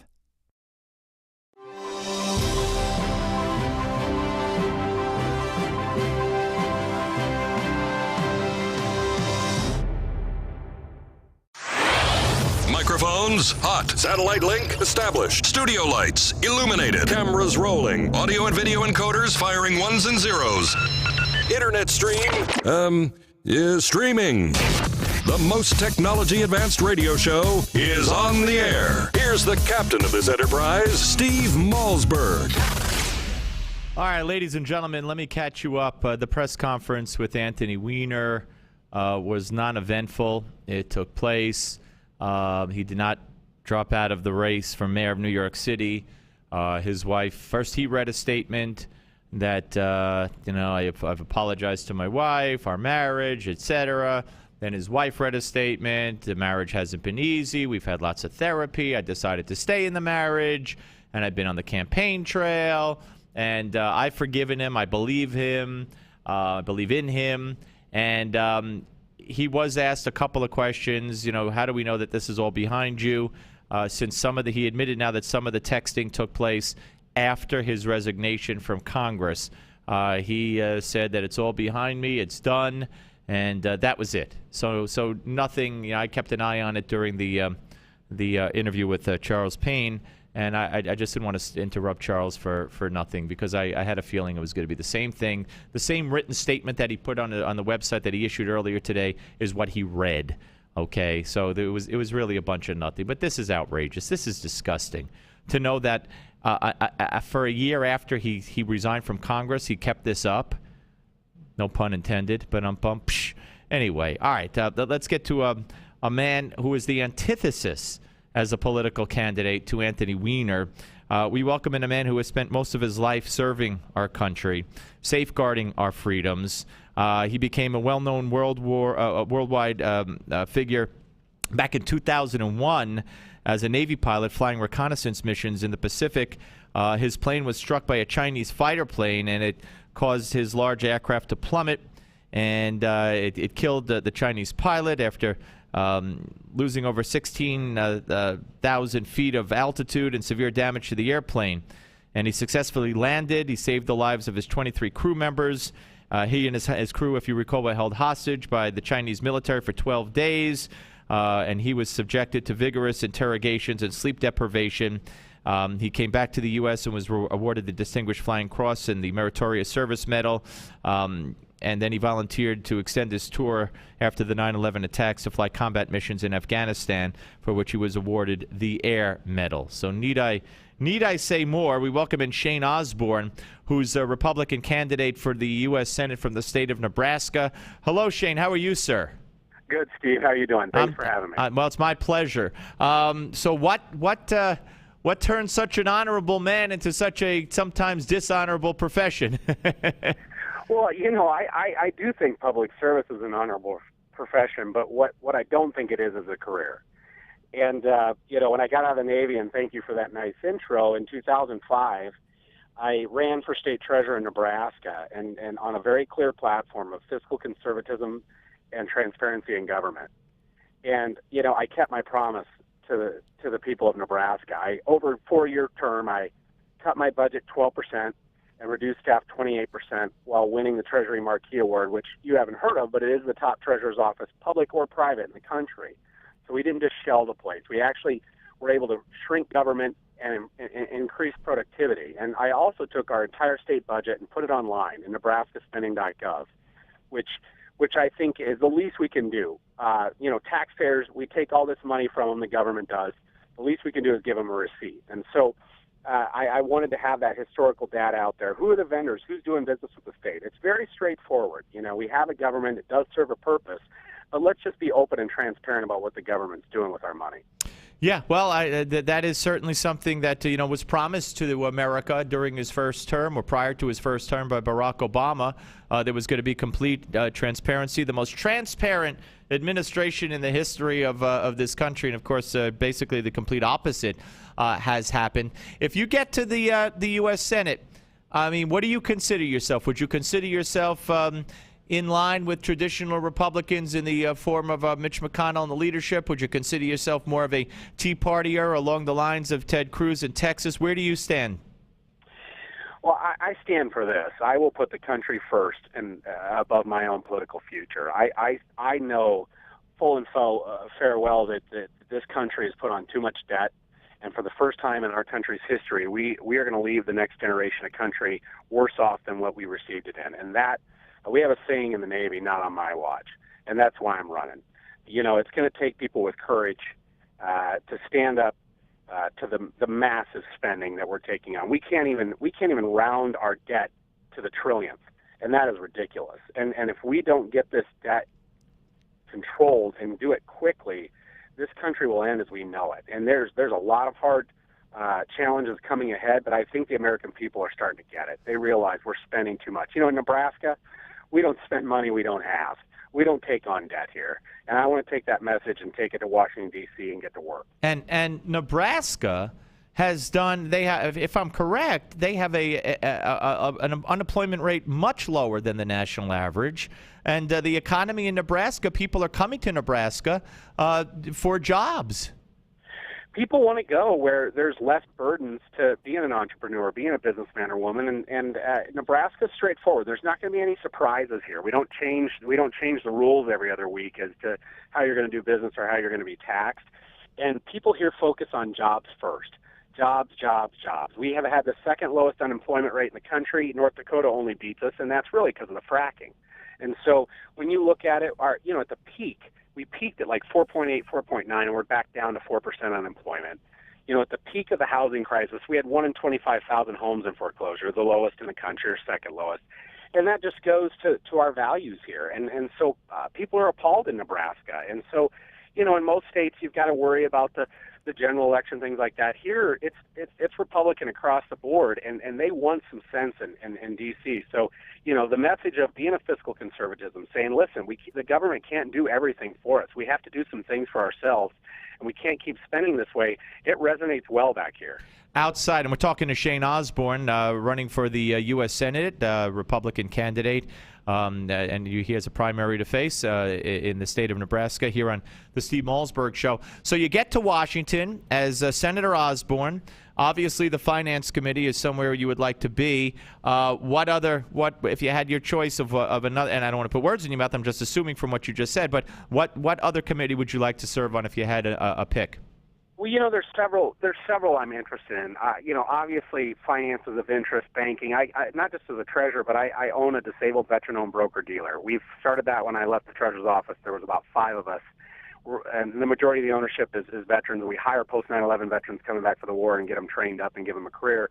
We've grown that from 5 to 42 people in a little over 2 years, and I'm very proud of that. So I've got a background in that. I'm on an insurance board. I have an insurance background, but I also have a military foreign relations background. I've collected intelligence off of every country we're having problems with. So I'm going to go where I can serve best. But while we have foreign threats, there's no doubt about it. There's a lot of people that hate America and hate freedom.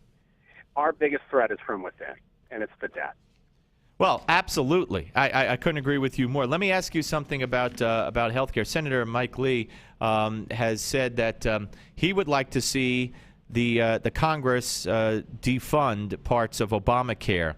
I have been extremely disappointed, along with many others, that this has not happened yet. The House keeps voting to do away with Obamacare, but that's not going to pass in the Senate. The president would never sign it. It's a nice vote. I think it's more than symbolic, but in the end, it's not happening. I've asked several congressmen, Congressman Scott Garrett, Congressman Peter King, and another congressman, all Republicans, well, when are you guys going to defund part of it? And they all say leadership does not want to do that now because it would mean a battle of possibly closing down the government. If it's part of a budget and it's not in there and Obama vetoes the budget because of it, the government will close down and then the Republicans might get blamed. Do you agree with Senator Lee that this is a fight worth waging? Oh, it's a fight worth waging. The best thing I can tell you is, Obamacare was meant to fail. First and foremost, it was never meant to actually get implemented. And let's just look at the VA system, of which I'm a disabled veteran, so I have access to the VA system. And you look at the backlogs, and you look. And we only have less than a minute, okay, Shane. So go ahead. Yes, sir. You look how we treat veterans that fought for us. How are we going to treat everyday Americans? And the other thing is even if this was the best idea on earth, we can't afford it. We're bankrupt, and we need to just be honest with the American people and say, listen, we can't afford this. We've got to shrink government, not grow it. There's no way that this system will be implemented. It is not bringing any efficiencies. Absolutely. I don't want time to run out here. We got 10 seconds. How could people support you?